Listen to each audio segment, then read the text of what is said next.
रुपया भी सस्ता हो रहा है, डॉलर भी महंगा हो रहा है, तनख्वाहें भी नहीं बढ़ रही हैं। पक्का वाला इस्तेहकाम लग रहा है मुझे। इस्तेहकाम से मतलब ये है कि जो गुर्बत थी वो गुर्बत है, जो महंगाई थी वो महंगाई है। ये इस्तेहकाम काफ़ी नहीं है। आपको नई नौकरियां पैदा करनी है, जिसका मतलब है कि आपको माशी तरक्की या ग्रोथ चाहिए, इकोनॉमिक ग्रोथ चाहिए, वो नहीं हो रही। चीनी की मिलें चलाने वाले लोग हैं, उनकी अक्सरियत तो पार्लियामेंट के अंदर होती है और काबीना में भी कुछ ना कुछ लोग मौजूद होते हैं। हर दफ़ा ये हो कैसे जाता है? वो तो सबसे ज़्यादा समझ बूझ रखने वाले लोग तो वहीं बैठे होते हैं। हुकूमत क्या क्या चीज़ें करे, चीनी की कीमत बढ़वाए, गंदम की कीमत बढ़वाए, गैस और बिजली की कीमत बढ़ाए, टैक्स रेट्स बढ़ाए। अब ये काम कर रही है जिससे इस्तेहकाम आ रहा है। जो रिलीफ आवाम को देनी होती है वो काम नहीं। अभी भी क्या ये फर्टिलाइज़र कंपनीज को उसी कीमत में गैस मिल रही है? एक दो कंपनियों की कीमत बढ़ाई है कि फर्टिलाइजर कंपनियों की गैस आज भी सस्ती है। तो इस दफ़ा का इस्तेहकाम जो है वो भी आया है जाने के लिए या ये रह जाएगा? इस वक्त जो सियासी हुकूमत है, इसको जितना फौज का सपोर्ट है इतना तो शायद इमरान खान साहब को भी नहीं था अपने बेस्ट डेज के अंदर। ये आप तनकीद इसलिए करते हैं कि अब आप हैं नहीं नून लीग के। बिल्कुल, शरीफ खानदान का हर फर्द जो है वो लाहौर से अपनी सीट जीता है। ये मैं कह देता हूँ। चलिए, सर्कुलर डेट का क्या हल निकालेंगे सर? और आपको हल बता दूं कि क्या है कि आपकी बिजली के बिल में 3 रुपए 23 पैसे फी यूनिट आप लोग एक्स्ट्रा दे रहे हैं, वो इसका हल है। ये जो बिजली के मंसूबे लगे थे सर भाई, क्या ये भी बदनीयती पर लगे थे या ये मजबूरी थी? आपने पंजाब के अंदर 10-12 साल से 15 साल से एनर्जी स्टाफ करा, तो आप देखेंगे कि पंजाब के जो बड़े बिजनेसमैन हैं वो तकरीबन अब बेचारे सबकी अपनी टेक्सटाइलें हैं और दीगर मिलें, लेकिन वो सब आप प्रॉपर्टी का काम करते हैं क्योंकि उसमें गैस नहीं चाहिए होती। प्राइवेटाइजेशन क्यों नहीं हो पा रही? क्योंकि शहबाज साहब जो हैं वो इनकी सोशलिस्ट माइंडसेट है और डार साहब की एकदम स्टेटिस्ट माइंडसेट है। मैं श्रीलंका गया, उधर जब डिफ़ॉल्ट हो गए थे उसके बाद गया, तो वो तो दोबारा से उठ रहे हैं माशाल्लाह, बड़े ज़बरदस्त आगे बढ़ रहे हैं। हम क्यों नहीं बढ़ पा रहे? इस मुल्क में 2 करोड़ 70 लाख बच्चे ऑलरेडी स्कूल में नहीं हो। उस मुल्क में अगर 80 लाख बच्चा पैदा हो जाएगा तो हम कैसे 4 साल बाद उसको स्कूल में डालना होगा ना, कैसे डालना? डॉलर की जो कीमत है इस वक्त, एक्चुअल यही कीमत होनी चाहिए या ये मसनूई कीमत है?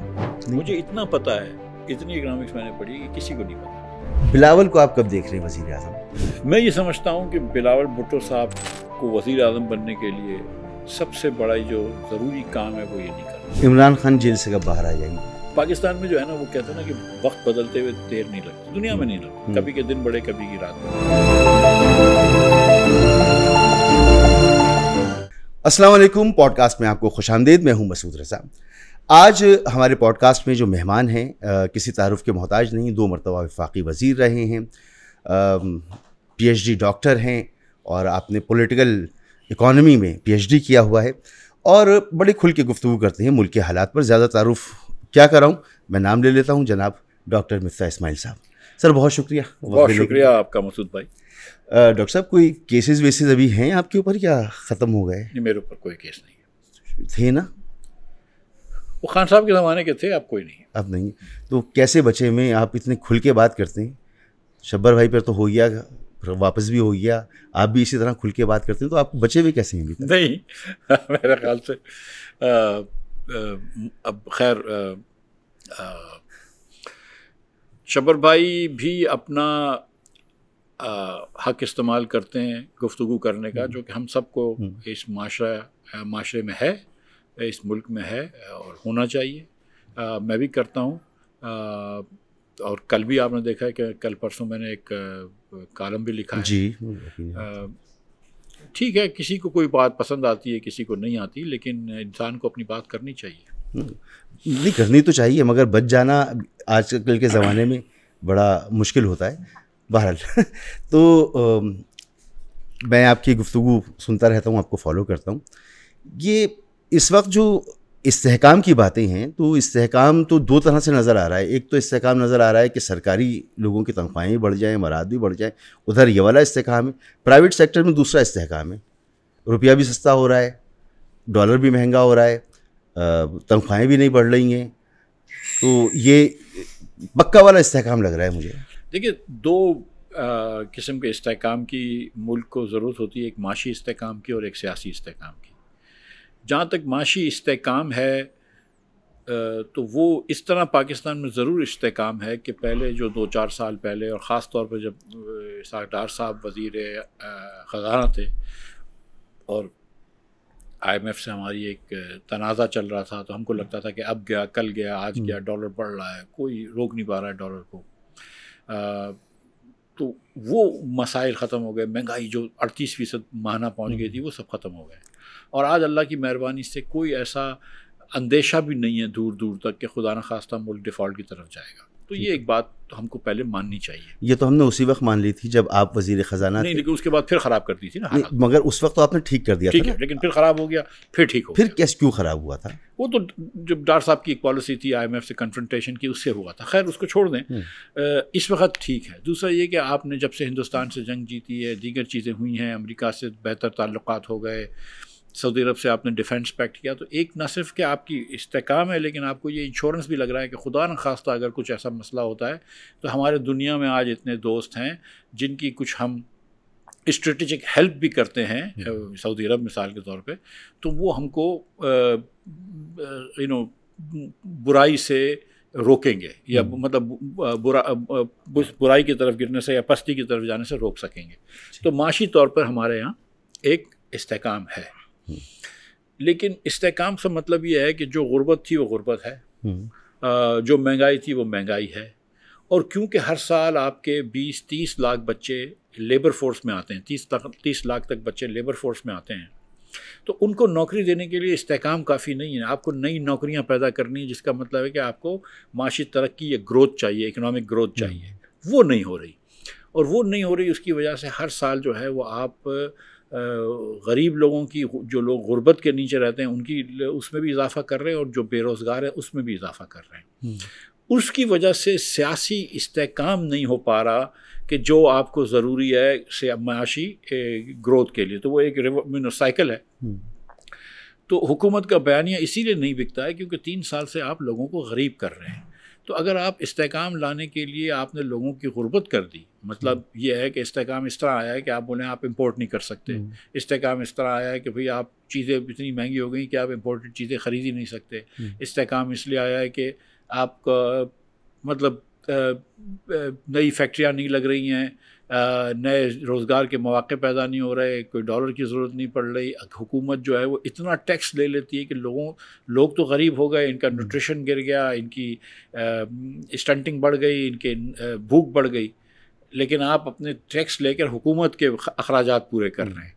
तो ये एक इस्तेकाम ऐसा है कि जो कि 1% का इस्तेकाम, वो जो आप कहते हैं 1%। वही 1% रिपब्लिक है ना, कि वही मतलब आपने वो चीज़ें की है। मिसाल के तौर पे एक चीनी की जो बेस्ट एग्जांपल है कि आपने एक दिन के अंदर अंदर चीनी की पॉलिसी को चेंज किया। एक मुसद्दिक मलिक पहले थे चेयरमैन प्राइस मॉनिटरिंग और एक्सपोर्ट कमेटी की, उनको हटाया, किसी और को लगाया, और उसी दिन आपने इजाज़त दी, एक साथ डार साहब को लगाया ना, और 5 लाख टन की इजाज़त दी, और आपने एक्सपोर्ट किया, और चीनी की कीमत 130-140 से बढ़ाकर 200 रुपये कर दी। अब चीनी की कीमत में इस्तेकाम तो है ना, 200 रुपये में इस्तेकाम हो गई। मगर ये मुझे याद पड़ता है जब इमरान खान दौर में हुआ था, तो यही लोग जो इस वक्त हुकूमत में, वो अपोजिशन में थे, वो कहते थे अगर चीनी पर यही गोरख धंधा हो तो वज़ीर आज़म चोर है। जी, वो कहते थे कि अगर चीनी महंगी हो जाए तो समझो वज़ीर आज़म चोर है। ये हमारे मुल्क में जो है एक लिहाज से देखा जाए तो एक अनफॉर्चुनेट चीज़ है कि, और ये खान साहब ने बहुत तेज़ी से किया था, 90 की दिहाई में मुस्लिम लीग वाले भी करते थे, IGI वगैरह के अंदर, और इमरान खान ने तो फिर अपने अलावा हर आदमी को चोर बोला, मतलब जो भी उनकी पार्टी में नहीं है वो चोर है।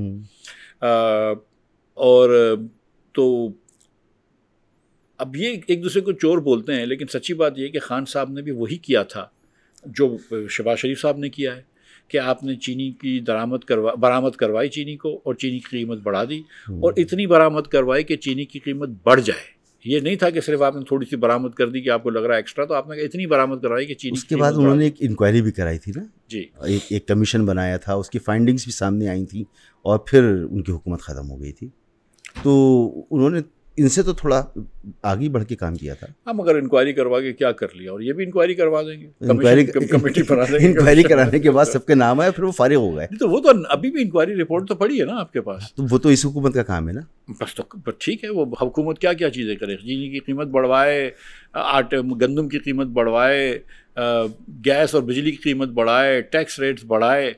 अब ये काम कर रही है जिससे इस्तेकाम आ रहा है, जो रिलीफ आवाम को देनी होती है वो काम नहीं कर। अच्छा, ये जो चीनी वाला मामला है, तो जितने चीनी की मिलें चलाने वाले लोग हैं उनकी अक्सरियत तो पार्लियामेंट के अंदर होती है, और काबीना में भी कुछ ना कुछ लोग मौजूद होते हैं। तो हर दफ़ा ये हो कैसे जाता है? वो तो सबसे ज़्यादा समझ बूझ रखने वाले लोग तो वहीं बैठे होते हैं। तो मतलब आपके ख्याल से क्या गलती कर रहे हैं ये लोग? गलती नहीं होती है। बिल्कुल गलती नहीं होती है, ये जानबूझ के किया जाता है। ये खान साहब के दौर में भी जानबूझ के किया जाता है, ये इस बार भी जानबूझ के किया गया है। जिन लोगों का चीनी का इंटरेस्ट है वो पॉलिसी के अंदर बैठते हैं, और जाहिर है कि आप जो है वो चीनी के मिल मालकान से बना के पॉलिसी पूछ रहे हैं। आप चीनी के सारिफ से कभी पॉलिसी पूछ के पॉलिसी बनाते हैं? तो वो तो खैर उसका रिकमेंडेशन डिफरेंट होगी। और ये तो इस बार तो मतलब नंगा वो काम किया है, मतलब खुला वो है कि हमने कीमत बढ़ानी है, हमने एक्सपोर्ट कर दी, ज़रूरत नहीं थी। आप थोड़ी सी एक्सपोर्ट कर ले भाई। देखें, एक तरीका होता है जी मंसूर भाई, और के खुरम दस्तगीर काफ़ी अरसे तक रहे हैं चेयरमैन, वो भी करते थे कि आपको इंडस्ट्री आके बोलती है यहाँ पे 1 million ton 10 lakh ton extra पड़ा है, हमको इजाज़त दें कि हम 10 लाख टन बेचें। तो आप बोलते हैं अच्छा ठीक है, यूँ करो 1 लाख टन बेच लो, ठीक है, हम देखते हैं कि कीमत में क्या होता है। इधर हम देखते हैं तुम्हें 1 लाख टन भी बहुत होता है, तो 1 लाख टन बेचो, हम उसके बाद देखते हैं। वो जब लाख टन आता है, आप देखते हैं कि प्राइस पे कीमत में फ़र्क नहीं है, आपने कहा अच्छा 1 लाख टन और बेच लो, या चलो 2 लाख टन बेच लो। तो आप टुकड़ों में इजाज़त देते हैं और आप इसको मॉनिटर करते हैं। और 3 लाख टन की आपने इजाज़त दी, देखिए 1 लाख का दिया, फिर लाख का दिया, फिर लाख का दिया, और अब आपको लग रहा है कि यार प्राइस बढ़ रही, तो आपने कहा अच्छा रुक जाओ यार, कुछ दिन रुक जाओ, महीना दिन 2 महीने रुक जाओ, बस इतनी सी बात होती है। और ये सब लोग तजुर्बेकार लोग होते हैं, इनको पता है कि यार इस तरह देनी चाहिए। तो पहले 1 लाख की दी गई थी, फिर 1.5 लाख की दी गई, और उसके बाद इससे पहले कि पूरी चीनी नई बने और हमें पता चले कि कितनी चीनी, हमने 5 लाख की दे दी इजाज़त। तो मतलब मतलब हो सकता है कि ये नादानी हो, हर दफ़ा हर दौर हुकूमत में नादानी इस सादगी पे कौन ना मर जाए या खुदा करते हैं, लेकिन नहीं, ये तो हाथ में कलम भी है। करते हैं कत्ल और हाथ में तलवार भी नहीं, मेरा कलम है तो कलम है। तो ये कैसे फिर एतबार करे आदमी के हमारे यहाँ वाकई करप्शन को लेकर कोई संजीदगी है? यानी मैं तो यही समझ रहा हूँ कि करप्शन ही है हमारे यहाँ। एक जो अनफॉर्चुनेट जो ये चीज़ होती है कि हम अपोजिशन के अंदर करप्शन निकालते हैं। जब भी जो भी हुकूमत आती है, खान साहब अपनी अपोजिशन में निकालते थे, ये अपनी अपोजिशन में निकालते हैं, लेकिन हम जो गलत चीज़ें हैं वो ख़त्म नहीं करते। तो अब ये जो चीज़ है, हम करप्शन को अक्सर ये मानते हैं कि भाई किसी पुलिस वाले ने आपसे 500 रुपये ले लिए तो वो करप्शन है, या हुकूमत ने कोई गलती कर दी, हुकूमत ने कोई महंगी चीज़ ख़रीद ली, वो करप्शन है या वगैरह। लेकिन ये जो पॉलिसी का जो जो जो करप्शन होती है कि जिसके अंदर आपने जानबूझ के चीनी महंगी करवा दी, या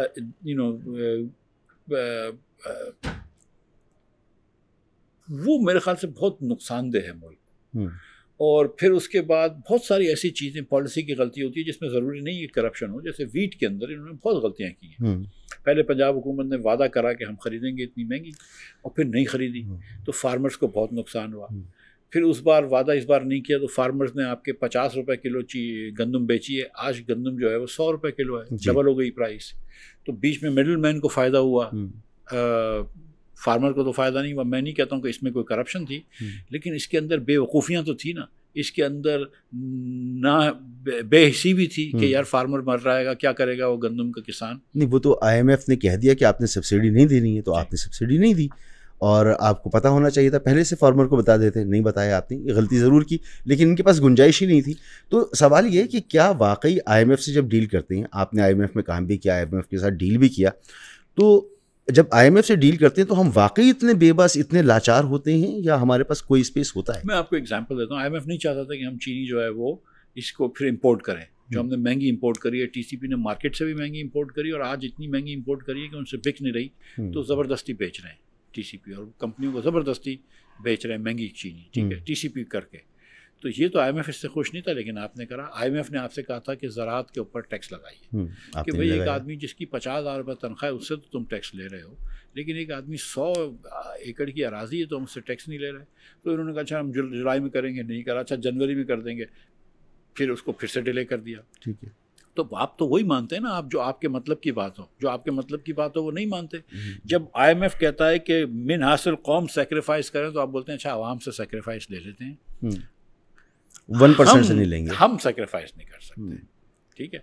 तो ये कहना कि IMF ने आपको गंदम के अंदर मिसाल के तौर पर इस बार उन्होंने बात की कि यार हमको कोई स्ट्रेटेजिक स्टॉक चाहिए तो हम मार्केट इंटरनेशनल मार्केट प्राइस पे लेंगे। ये जो 3500 रुपये की बात कर रही हैं झूठ बात है, गलत बात है। इन्होंने इंटरनेशनल मार्केट प्राइस पे जो भी मार्केट प्राइस उस वक्त होगी।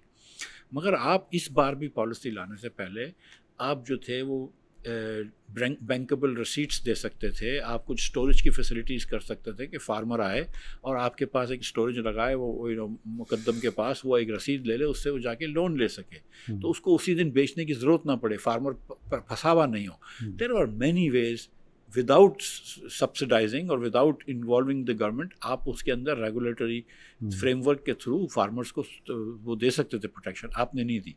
आज गंदम जो है वो 100 रुपये की है, कौमी इंटरनेशनल बाज़ार में 84 रुपये की है। लेकिन आज आप इंपोर्ट नहीं खोल रहे क्योंकि आज फार्मर के पास नहीं है, आज तो जी 1% के पास 1% के पास है। तो यानी ये बात क्लियर हो गई कि IMF हमें मजबूर नहीं करता बहुत सारी चीज़ों पे, और हम IMF की हर बात मानते भी नहीं है। नहीं, IMF आपको बहुत सारी चीज़ों पे, IMF आपको 100 चीज़ें कहते हैं, हाँ, मगर हम सब नहीं मानते उसका। 100 में तो कोई वो भी एक्सपेक्ट नहीं करता कि आप 100 मानेंगे, वो बोलते हैं यार 80 तो मानो इसमें से। हाँ। आप 80 वो छांट के मानते हैं जो आपके मतलब की हो, जो 20 आपके खिलाफ जा रही हैं वो नहीं मानते। एक और दूसरा कि मिसाल के तौर पर IMF की चीज़ मानने के लिए एक से ज़्यादा तरीक़ेकार होते हैं। मिसाल के तौर पर IMF कहती है कि यार बजट का खसारा नहीं होना चाहिए, और मैं समझता हूँ कि ये बात जो है वो IMF की वाजबी बात है, इसमें कोई गलत बात नहीं है। अब बजट का खसारा कम करने के लिए 2-3 चीज़ें कर सकते हैं आप मज़ीद जो जिनसे टैक्स ले रहे हैं उनसे और टैक्स लगा सकते हैं, जो ये हुकूमत करती है। आप टैक्स नेट को वाइड कर सकते हैं, ये हुकूमत कोशिश कर रही है, नहीं नाकाम होती है। तीसरी चीज़ जो होती है कि यार आप अपने अखराजात कम कर दें। तो ये कोई खुदा न खास्ता कोई हदीस में थोड़ी आया कि हुकूमत पाकिस्तान अपने अखराजात कम ना करे। आप क्यों नहीं कर सकते अखराजात? क्या मतलब होता है अखराजात कम करने का? क्या हर साल आपका बजट होता है वो आपका पिछले साल से बजट से ज़्यादा होता है, और इन्फ्लेशन 10% भी है। पिछले साल तो इन्फ्लेशन हुकूमत कह रही थी 6% है, तो आपका बजट 10% क्यों पड़ा है? आपने तो रियल ग्रोथ कर दी, आप नहीं करते, इतना बजट नहीं बढ़ाते। आप ये सब्सिडीज दे रहे हैं, फर्टिलाइजर को कंपनीज को सब्सिडीज दे रहे हैं, वो बंद नहीं हुई अभी। नहीं, फर्टिलाइजर कंपनी को सब्सिडी क्यों दे रहे हैं? क्योंकि बहाना ये है कि आप खाद सस्ती देना चाहते हैं फार्मर को। भाई खाद सस्ती फार्मर को देनी है तो हर बैग के अंदर जो है 500 रुपये का कूपन रख दो। जब वो 4000 रुपये का बैग खरीदेगा तो उसको 500 रुपये मिल जाएंगे, और वो पाकिस्तान के अंदर ही सिर्फ बुन सकेगा कूपन। तो इसका मतलब है कि जब पाकिस्तान की खाद स्मगल होके ईरान और अफगानिस्तान और उज़्बेकिस्तान जाती है तो उसको नहीं मिलेंगे। फिर आप ये कर दें कि यार एक शनाख्ती कार्ड पर सिर्फ 10 कूपन जो हैं वो हो सकते हैं, रिडीम हो सकते हैं। तो आप सिर्फ ये कि गरीब लोगों की सब्सिडी हो जाएगी, जिसके पास 1000 एकड़ है उसको आप सब्सिडी नहीं कर रहे क्योंकि 10 बैग पे ले सकता है 5000 रुपये। आप ये कर सकते हैं, लेकिन आपने कहा ये नहीं करेंगे। हम जो फर्टिलाइजर है, और हर फर्टिलाइजर कंपनी वो होती है कि जिसके मालिक के पास अपना एक प्राइवेट जहाज़ होता है, ऐसे 2 जहाज़ होते हैं, क्योंकि एक जहाज़ कभी ख़राब हो जाता है तो दूसरा। ठीक, और यहाँ तो उनको हम सब्सिडी दे रहे हैं। अब मैं किसी से कहूँ या जितने लोग यहाँ पे भाई बैठे हैं कि यार हमने फार्मर को सब्सिडी देनी है तो क्या तरीका है, तो बोले यार खाद सस्ती कर दो। खाद सस्ती करने का क्या तरीका? आप बोलेंगे यार फार्मर को थोड़ा सस्ता कर दो, खाद के ऊपर टैक्स कम कर दो।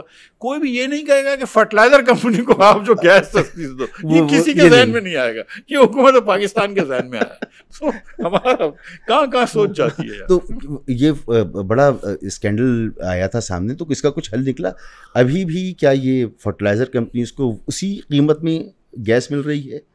1-2 कंपनियों की कीमत बढ़ाई है कि फर्टिलाइजर कंपनियों की गैस आज भी सस्ती है। अब गैस में एक बड़ी अजीब सी चीज़ है कि IMF ने आपको कहा, और कुछ वज़रा मान गए केयर टेकर के ज़माने में कुछ अभी, कि गैस महंगी कर दो इंडस्ट्री को जो कि अपनी बिजली खुद बनाते हैं। ठीक है। और उनकी ये सोच थी कि ये बिजली अगर की गैस महंगी कर देंगे तो हमसे बिजली ख़रीदना करेंगे, जो कि हम महंगी बिजली बेचते हैं, हुकूमत महंगी बिजली बेचती है।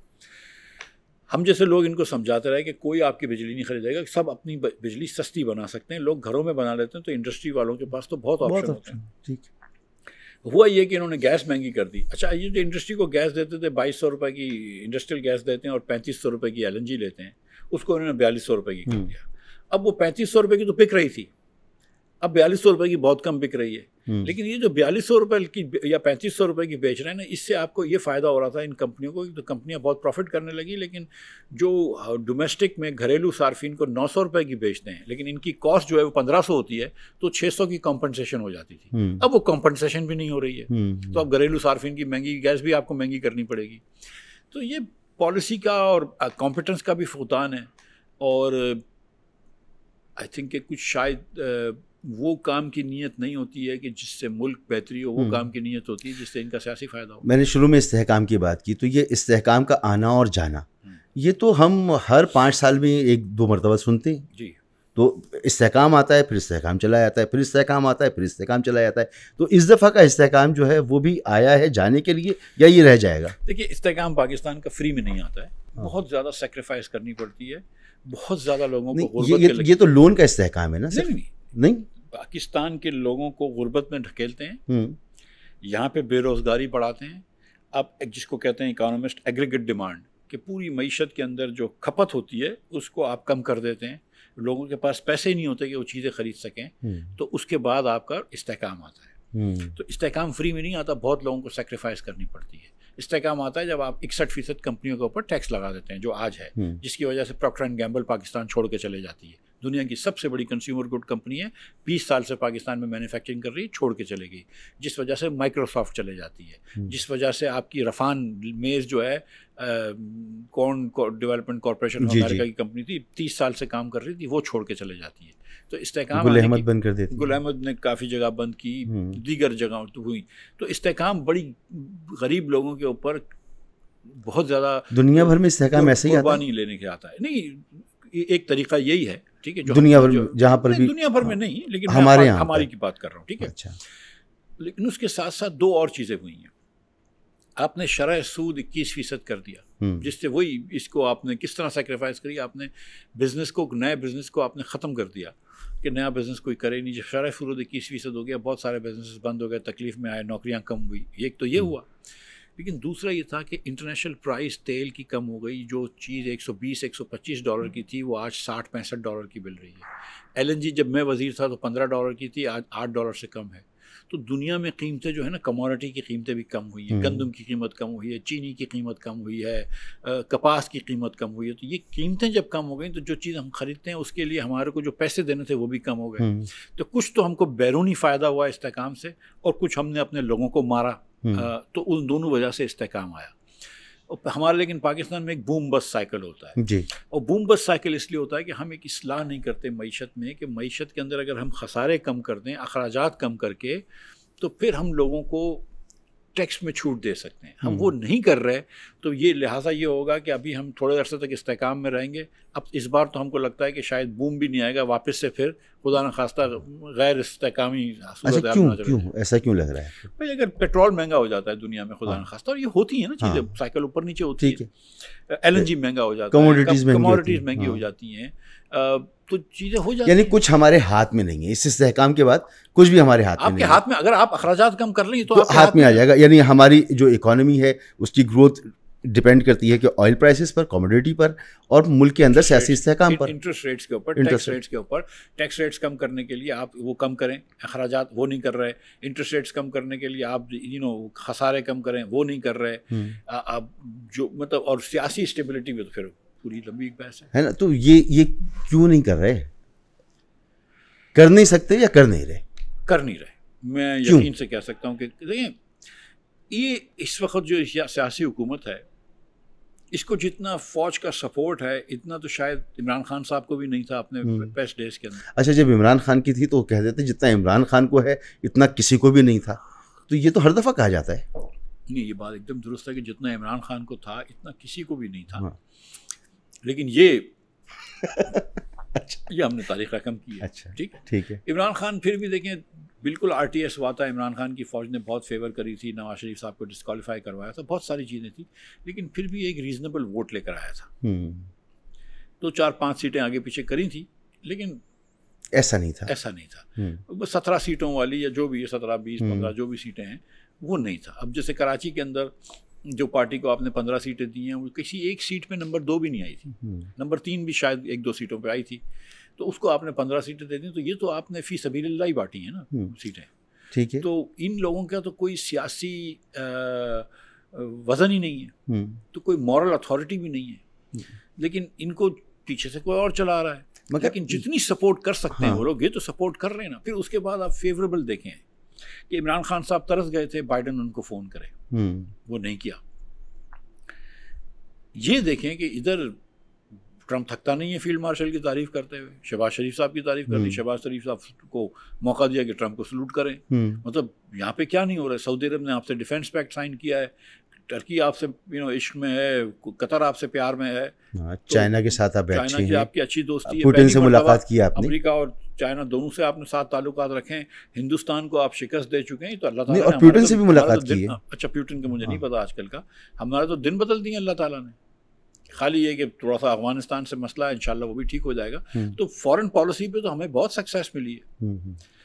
तो फौज ने ना सिर्फ इस हुकूमत को खड़ा किया है, बल्कि फौज ने फॉरेन पॉलिसी भी ठीक कर दी है, क्योंकि फॉरेन पॉलिसी तो बहरहाल पुतिन का जो जिक्र कर रहा था, वो जो मुख्तलिफ जगहों पे जाते हैं दौरे करते हुए, तो साइड लाइन्स पर उनसे अच्छे अच्छे माहौल में मुलाकातें हुई हैं। तो एक जस्चर ये गया कि रूस से भी अच्छे हैं, चाइना से भी अच्छे हैं, अमेरिका से भी अच्छे हैं, अरब से भी अच्छे हैं, सबसे अच्छे हैं। तो फिर उसके बाद जब आप कहते हैं कि ये कर नहीं रहे, तो मेरी समझ में नहीं आता कर क्यों नहीं रहे। भाई देखें, इनका फ़ायदा होता है नहीं करने से, ये कोई गलती नहीं करता है। मैं आपको मिसाल दे देता हूँ। समझदार लोग हैं, सब समझदार है, कोई बेवकूफ़ नहीं होता है, ठीक, काबिल नहीं होते, समझदार होते हैं, अपना मफाद समझते हैं, लेकिन कोई कॉम्पिटेंस नहीं होती इनमें, कोई पढ़े लिखे इतने नहीं होते, कोई किताबें नहीं पढ़ी होती, कोई सोच नहीं होती, लेकिन ये कि अपना मफाद तो सब समझते हैं ना। अब जैसे चीनी के अंदर एग्जाम्पल था, ठीक है, लेकिन चलें चीनी को छोड़ दें, मैं आपको और एग्जाम्पल देता हूँ। हमारे मुल्क में लोकल गवर्नमेंट नहीं है। पंजाब में जब हमारी बहन चीफ मिनिस्टर बनी तो उसने और लोकल गवर्नमेंट को ख़त्म कर दिया। अभी नए इलेक्शंस की बात कर रहे हैं तो मतलब कि 1 महीने बाद कोई पार्टी ज्वाइन कर सकता है। जी, नया ऑर्डिनेंस अजीब सी कानून आया, हाँ अजीब सा। और वो कानून भी कि चीफ मिनिस्टर जब मर्जी जब उसको ख़त्म कर सकता है, और चीफ सेक्रेटरी या डिप्टी कमिश्नर को बिठा के वो काम कर सकते हैं। तो बेसिकली उसको आपने एकदम मातहत लगाया है, आपने उसको इंडिपेंडेंस नहीं दी है, आइन के मुताबिक नहीं है। जैसा कि सूबे इंडिपेंडेंट होते हैं फेडरेशन से, हालांकि सूबे भी मातहत हैं लेकिन इंडिपेंडेंट होते हैं फेडरेशन से, ऐसा आपने नहीं किया है। ठीक है कि सूबा जो है वो एक वफाक की प्राइम मिनिस्टर एक सेक्रेटरी के थ्रू नहीं चलाता है, एक इलेक्टेड चीफ मिनिस्टर चलाता है। तो इस तरह शहर जो हैं और म्यूनिसिपैलिटी जो लोकल गवर्नमेंट, चाहे वो गांव की हो शहर की हो, वो चलनी चाहिए लोकल गवर्नमेंट्स पे। आपने लोकल गवर्नमेंट पे कोई काम ही नहीं किया। लोकल गवर्नमेंट वो है जो आपको पुलिस करती है, जो आपको सेहत देती है, जो तालीम देती है, रोड देती है, पानी देती है, ट्रांसपोर्ट देती है, कचरा उठाती है, निकासी करती है। यही काम जो होते हैं ना 7, 8, 10, यही काम आवाम मांगती है हुकूमत से। ठीक है, आवाम कुछ और नहीं मांग रही होती। एक आम पाकिस्तानी को फ़र्क नहीं पड़ रहा होता है कि वफाक ने किसको क्या एसआरओ दे दिया या वो बैंक का रेट क्या हो गया है, कुछ नहीं। उनको तो ये चीज़ें चाहिए कि यार मेरे घर में। आवाम ये भी सुनना चाहते हैं ना कि क्यों नहीं करती। ज़िया के दौर से गालिबन 78 से शुरू होता है हमारे यहाँ बल्दियाती निज़ाम। पहली मरतबा ज़िया साहब ने किया एक ऑर्डिनेंस के ज़रिए, फिर मुशर्रफ साहब ने किया और फिर बहुत अच्छा किया। फिर उसके बाद 2000 या 18वीं तरमीम के अंदर बाकायदा हम उसे आइन में लेकर आ गए। तो कोशिश तो सियासी लोगों ने की, लेकिन फिर कर क्यों नहीं पाते? नहीं। देखिए 148 जो आइन में आया है उसमें सिर्फ इतना आपने कहा है कि लोकल गवर्नमेंट्स होनी चाहिए। हाँ। ठीक है, उसमें माइनॉरिटीज़ और अक़लियतों का और ख़वातीन का और लेबर का हिस्सा होना चाहिए, तो आपने उसकी एक सीट रखी हुई है, लेकिन कोई और पूरा स्केड्यूल नहीं लिखा हुआ। ये इसलिए नहीं करते, मिसाल के तौर पर कि अब जो पंजाब का चीफ मिनिस्टर होता है उसको लाहौर का मेयर बनने का शौक़ होता है, तो लाहौर में चीज़ें करते रहते हैं। अब अगर एक आप कंट्रोल कर रहे हैं पूरे पंजाब को, वसाइल लाहौर में लगा रहे हैं, लाहौर में भी जीत रहे हैं, और आप सेंट्रल पंजाब मियां नवाज शरीफ या मुस्लिम लीग जीतती है, लेकिन सेंट्रल पंजाब जीतने की वजह से वो साउथ पंजाब और नॉर्थ पंजाब या वेस्ट पंजाब पे भी हुकूमत करते हैं क्योंकि वो बड़ा है। इसी तरह पीपल्स पार्टी जो है वो सिर्फ दही सिंध जीतती है, लेकिन दही सिंध की वजह से वो कराची में भी हुकूमत करते हैं, और दही सिंध तो बहुत गरीब है। तो ये यहाँ पे कराची बिल्डिंग कंट्रोल अथॉरिटी भी सिंध गवर्नमेंट चलाती है। कराची में कचरे की मीटिंग हो रही होती है, कचरा उठाने की मीटिंग कराची में हो रही है, तो उसको मेयर को भी नहीं बैठना चाहिए, वो लोकल काउंसलर्स होने चाहिए, वो भी चीफ मिनिस्टर साहब बैठते हैं। वो फिर उनके और मफादात भी होते हैं या और भी तरजीहात होती हैं। और हमारे यहाँ ये होता है कि हर सूबे के अंदर जो लिंग्विस्टिक माइनॉरिटी होती है उसको हमको दबाना होता है। तो केपी में चले जाएं तो वहाँ पे इमरान खान साहब की हुकूमत जो थी पहले 10 साल, पिछले 10 साल, अभी का नंबर मुझे नहीं पता है, वो तरक्याती काम जो थी वो पश्तून इलाकों में ज़्यादा करती थी, हज़ारा वाले इलाकों में, हज़ारा के अंदर नहीं करती थी। और बलूचिस्तान के अंदर ये है कि वो बलोच चीफ मिनिस्टर होते हैं, वो थोड़ा सा पश्तून को वो लिफ्ट नहीं कराते इतनी। तो जहाँ पे जिसकी अक्सरियत होती है वो अकलियत को दबा रहा होता है, या तो पाकिस्तानी एक रिवाज है। लेकिन हम अगर लोकल गवर्नमेंट्स दे दें तो इन मसलों से निकल जाएंगे, लेकिन हम नहीं करते। इससे ज़्यादा ज़रूरी स्ट्रक्चर नहीं हो सकता है, लेकिन नहीं हो रहा पाकिस्तान। अभी सैलाब में आपने देखा कि जो वज़ीर आला के साथी उनके जो ख़वातीन हैं, उन्होंने बाकायदा प्रेस कॉन्फ्रेंस में बताया कि बाजू तक जल गए धूप से। तो इतनी मेहनत की, इतनी वो हर जगह जा रही हैं, फिर भी तनकीद। आप तनकीद इसलिए करते हैं कि अब आप हैं नहीं नून लीग के।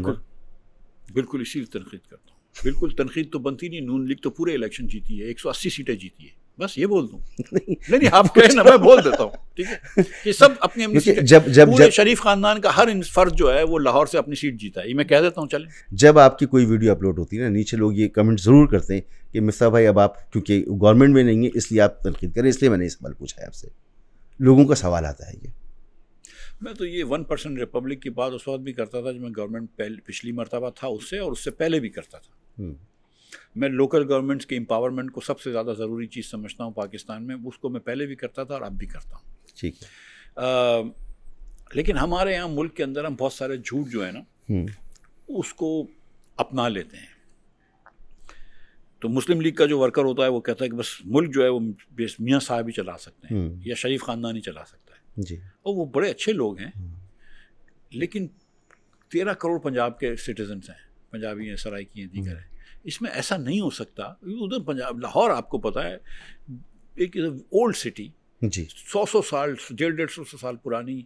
उधर एजुकेशन इदारे हैं, NCA है, गवर्नमेंट कॉलेज है, FC कॉलेज है, लम्स बन गया है उधर। पंजाब यूनिवर्सिटी कितनी पुरानी है, बड़े बड़े बड़े साइंटिस्ट निकले, आपको पता है जी। 2 तो नोबेल लॉरियट्स लाहौर में पैदा हुए, लाहौर से। एक तो अब्दुल सलाम आज़ाद, ठीक है, और एक चंद्रशेखर थे जी जी जी, इंडियन थे और FC कॉलेज से ग़ालिबन उनका, और वो लाहौर में पैदा हुए थे। उनके वालिद रेलवे में काम करते थे। अच्छा अच्छा। और फिर उसके बाद वो लंदन चले गए, ऑक्सफोर्ड से शायद PhD करी और फिर यूनिवर्सिटी शिकागो में पढ़ाते रहे। और उनके नाम पे एक चंद्रा एक्सरे लेबॉरेटरी भी है, वो ब्लैक होल्स पे बड़ा काम किया इन्होंने। तो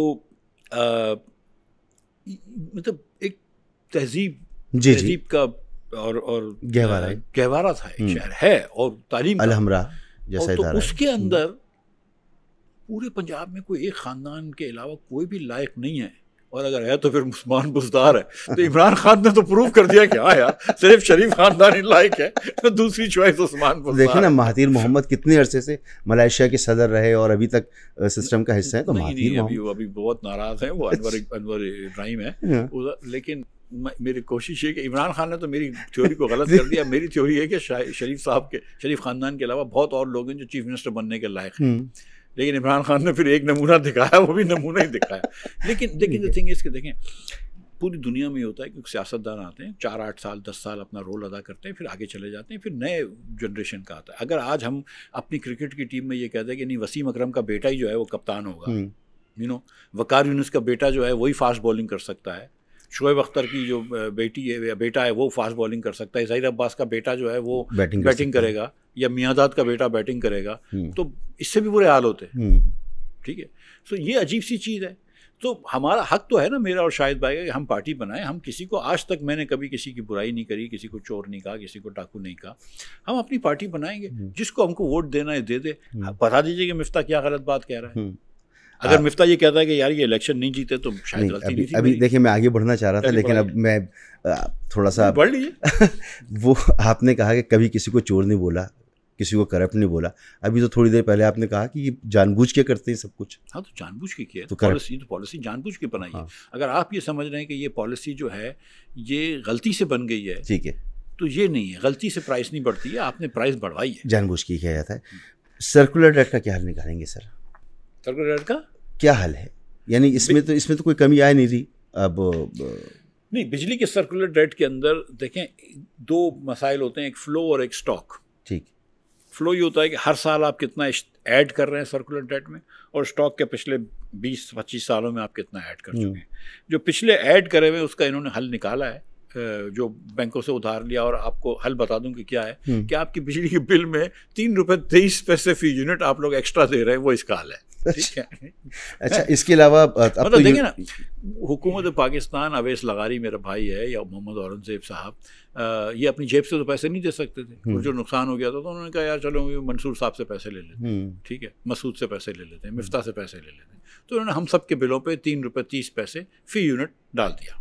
ठीक है, तो ये स्टॉक का हल निकल गया। लेकिन जो असल मसला होता है, जो IMF भी कहती है, मेरे जैसे लोग भी कहते हैं, और भी लोग कहते हैं कि यार फ्लो का मसला है, कि पिछला जो था वो तो हम चलो दे भी देते हैं एक मरतबा में, आगे के जो है वो तो आना ख़त्म हो ना। तो अभी भी आप 500-800 अरब रुपया जो है वो सर्कुलर डेट में ऐड कर रहे हैं, उसका क्या होगा? तो भाई उसका भी एक हल है। अच्छा, वो क्या है? निजकारी तो हमारी इलेक्ट्रिक जो है वो 1 पैसा सर्कुलर डेट में अंदर ऐड नहीं करती है। अच्छा जी, ठीक। तो ये जो हमारी तकसीम कार कंपनियां हैं, ये तो इनको कोई लेने को भी तो तैयार नहीं, इसमें तो इस्लाहात की ज़रूरत है, इसमें इस्लाहात क्यों नहीं हो रही फिर? अगर यही हल है और ये इनकी समझ में आता है, या ये आप समझते हैं कि हल है उनकी, वो कहते हैं ये हल नहीं है, तो अगर मैं वो ये कहता हूँ, IMF भी ये कहती है, लेकिन ये वाली बात IMF के अंदर नहीं मानेंगे, वो एग्रीकल्चर टैक्स वाली भी नहीं मानी, ये भी नहीं मान रहे। जो बात वो भी मानते हैं जो माननी होती है। यानी ये सब टोपी ड्रामा है कि IMF की हाथ टोपी ड्रामा नहीं है। IMF बिल्कुल इनको प्रेशर करता है इन शॉर्ट टर्म, लेकिन अगर 2-3 साल का प्रोग्राम है और आपके पास टाइम हो तो ओवर टाइम आप IMF से निगोशिएट करते हैं। आप कुछ चीज़ें मानते हैं, कुछ चीज़ें नहीं मानते। इससे हुकूमत की तरजीहात आया हो जाती हैं कि हुकूमत कौन सी चीज़ मान रही है। हुकूमत ने मान लिया कि हम 50,000 रुपये की तनख्वाहदार के ऊपर हम टैक्स लगाएंगे, तो हुकूमत की तरजीह आपको समझ में आई। हुकूमत नहीं मानती कि हम 100 एकड़ की अराजी या 1000 एकड़ की ज़रई अराजी के ऊपर हम टैक्स नहीं लगाएंगे, तो ये भी हुकूमत की तरजीह समझ में आई। हुकूमत की तरजीह आपको समझ में आ गई कि हम वीट जो है वो फार्मर से नहीं खरीदेंगे, IMF की बात मान लेते हैं, लेकिन हम फर्टिलाइज़र को कंपनीज को सब्सिडी देते रहेंगे, IMF की बात नहीं मानते। तो हुकूमत की तरजीहात आपको हुकूमत के एक्शन से नज़र आ जाती हैं। ठीक है। ये जो बिजली के मंसूबे लगे थे सब भाई, क्या ये भी बदनीयती पर लगे थे या ये मजबूरी थी?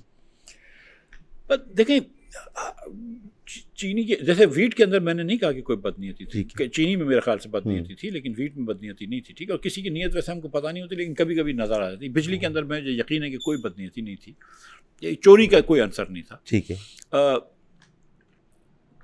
सियासी आंसर होता है, ठीक है, और कॉम्पिटेंस का फुकदान होता है। एक जो बहुत बड़ी सबसे बड़ी मिस्टेक थी जो मुशर्रफ साहब ने की, उसके बाद पीपल्स पार्टी के ज़माने में हुई, नवाज शरीफ साहब के ज़माने में हुई, कुछ अरसे के लिए शायद अब्बासी ने वो ख़त्म की गलती, फिर इमरान खान ने फिर से वो गलती दोहरा दी, और अब तो खैर लग ही नहीं रहे प्लांट, ये चल रही है। वो ये था कि इन्होंने और बेनज़ीर भुट्टो साहबा के ज़माने में 96 से शुरू इन्होंने कहा था बिडिंग के बगैर लगेगा, कि नेपरा एक प्राइस दे देगा और इस प्राइस पे आप लगा देंगे। तो सब जितने पावर प्लांट्स लगे ना, सब नेपरा ने प्राइस दिए, जिनके ऊपर आपने अभी ज़बरदस्ती नहीं, ये सब गैर मुल्की लोग हैं, ये पाकिस्तानी लोग भी हैं और गैर मुल्की, जिसने भी लगाई है किसी ने बिड नहीं करी। ठीक है, तो मैंने भी शायद, हम एक ज़माने में वो 28 पावर प्लांट्स थे, उसमें से 10 को वो दे रहे थे, तो मैंने शायद भाई बिड करवा लें, और फिर शायद मैंने तो ये बिडिंग का फैक्ट कर दिया। तो देखें, जब आप बिडिंग नहीं करते तो आप कहते हैं कि 17% रिटर्न ऑन इन्वेस्टमेंट है और मशीन की ये कीमत है। ठीक है, अच्छा, वो बंदा जो है वो मशीन की कीमत भी आपसे सस्ती ले सकता है। जाहिर है कि एक मेमन या चिन्योटी बिजनेसमैन जा रहा है चाइनीज़, तो वो बहुत अच्छी कीमत ले सकेगा बनिस्बत नेपरा का एक ब्यूरोक्रेट, या आप समझते हैं। इसी तरह 17% रिटर्न ऑन इन्वेस्टमेंट एक ज़माने में बेनज़ीर भुट्टो साहिबा देती थी, जब पाकिस्तान के भी हाल डिफरेंट थे, दुनिया में इंटरेस्ट रेट्स ऊपर नीचे होते रहते हैं, उस हिसाब से देती हैं। अब आपने उसको लेके चलना तो नहीं चाहिए। तो आप बोले यार ये बिजली हम कुछ लगानी है, तुम बताओ कितने की दोगे, उनको आपस में लड़ने दो, बिजली सस्ती हो जाएगी। 2.5-3 सेंट की बिजली ले लेते हैं कि UAE के अंदर। तो अब हम कुछ नहीं कर सकते, इवन जो पाकिस्तानी हैं बहुत कमा लिया, पाकिस्तानियों को तो आपने ख़त्म कर दिया। लेकिन वो पुराने, अब तो जो हमने ख़त्म किए उससे हमको 100 अरब रुपया बचा है। जो असल जो आती है वो चाइनीज़ प्लांट्स हैं, और हुकूमत पाकिस्तान के प्लांट्स हैं, और न्यूक्लियर एनर्जी के प्लांट्स हैं जो हुकूमत पाकिस्तान के एटॉमिक एनर्जी कमीशन के प्लांट्स हैं। ठीक है, तो जो बड़ा मसला है ना वो एटॉमिक एनर्जी कमीशन के प्लांट्स हैं, उसकी हम बात नहीं करते। जो बड़ा मसला है वो हुकूमत पाकिस्तान के प्लांट्स हैं, उसकी हम बात नहीं करते। हम तो बिजनेसमैनों को बुरा भला कहते हैं, वो हमारा शौक है। एटॉमिक एनर्जी की जो बिजली बन रही है वो तो हमारी बड़ी सस्ती बिजली है। किस हिसाब से? काफ़ी अर्से पहले उन लोगों से मुलाकात हुई तो उन्होंने मुझे बताया कि हमारी बिजली जो है वो पाकिस्तान में सबसे सस्ती बिजली है प्रोडक्शन में। वेरिएबल कॉस्ट या ज़ीरो है। हाँ, ज़ीरो नहीं तो तकरीबन ज़ीरो, रुपया भी नहीं। बाकी सिर्फ उस पर टैक्स ही टैक्स है। नहीं, रुपये से कम ही बिजली की वेरिएबल कॉस्ट होती है। लेकिन देखिए ना, तो सोलर बिजली के ऊपर भी अगर आपके घर में सोलर पैनल लगे तो उस पर आपको रोज़ तो टैक्स नहीं लगता, सही, कोई कॉस्ट नहीं आती ना। लेकिन पहली मरतबा जब खरीदा था तो उसकी तो कॉस्ट है, बिल्कुल। तो उसकी कॉस्ट का आप इंटरेस्ट भर रहे हो अगर, तो उसका इंटरेस्ट जो है वो पर यूनिट कितना आता है। ठीक ठीक ठीक ठीक।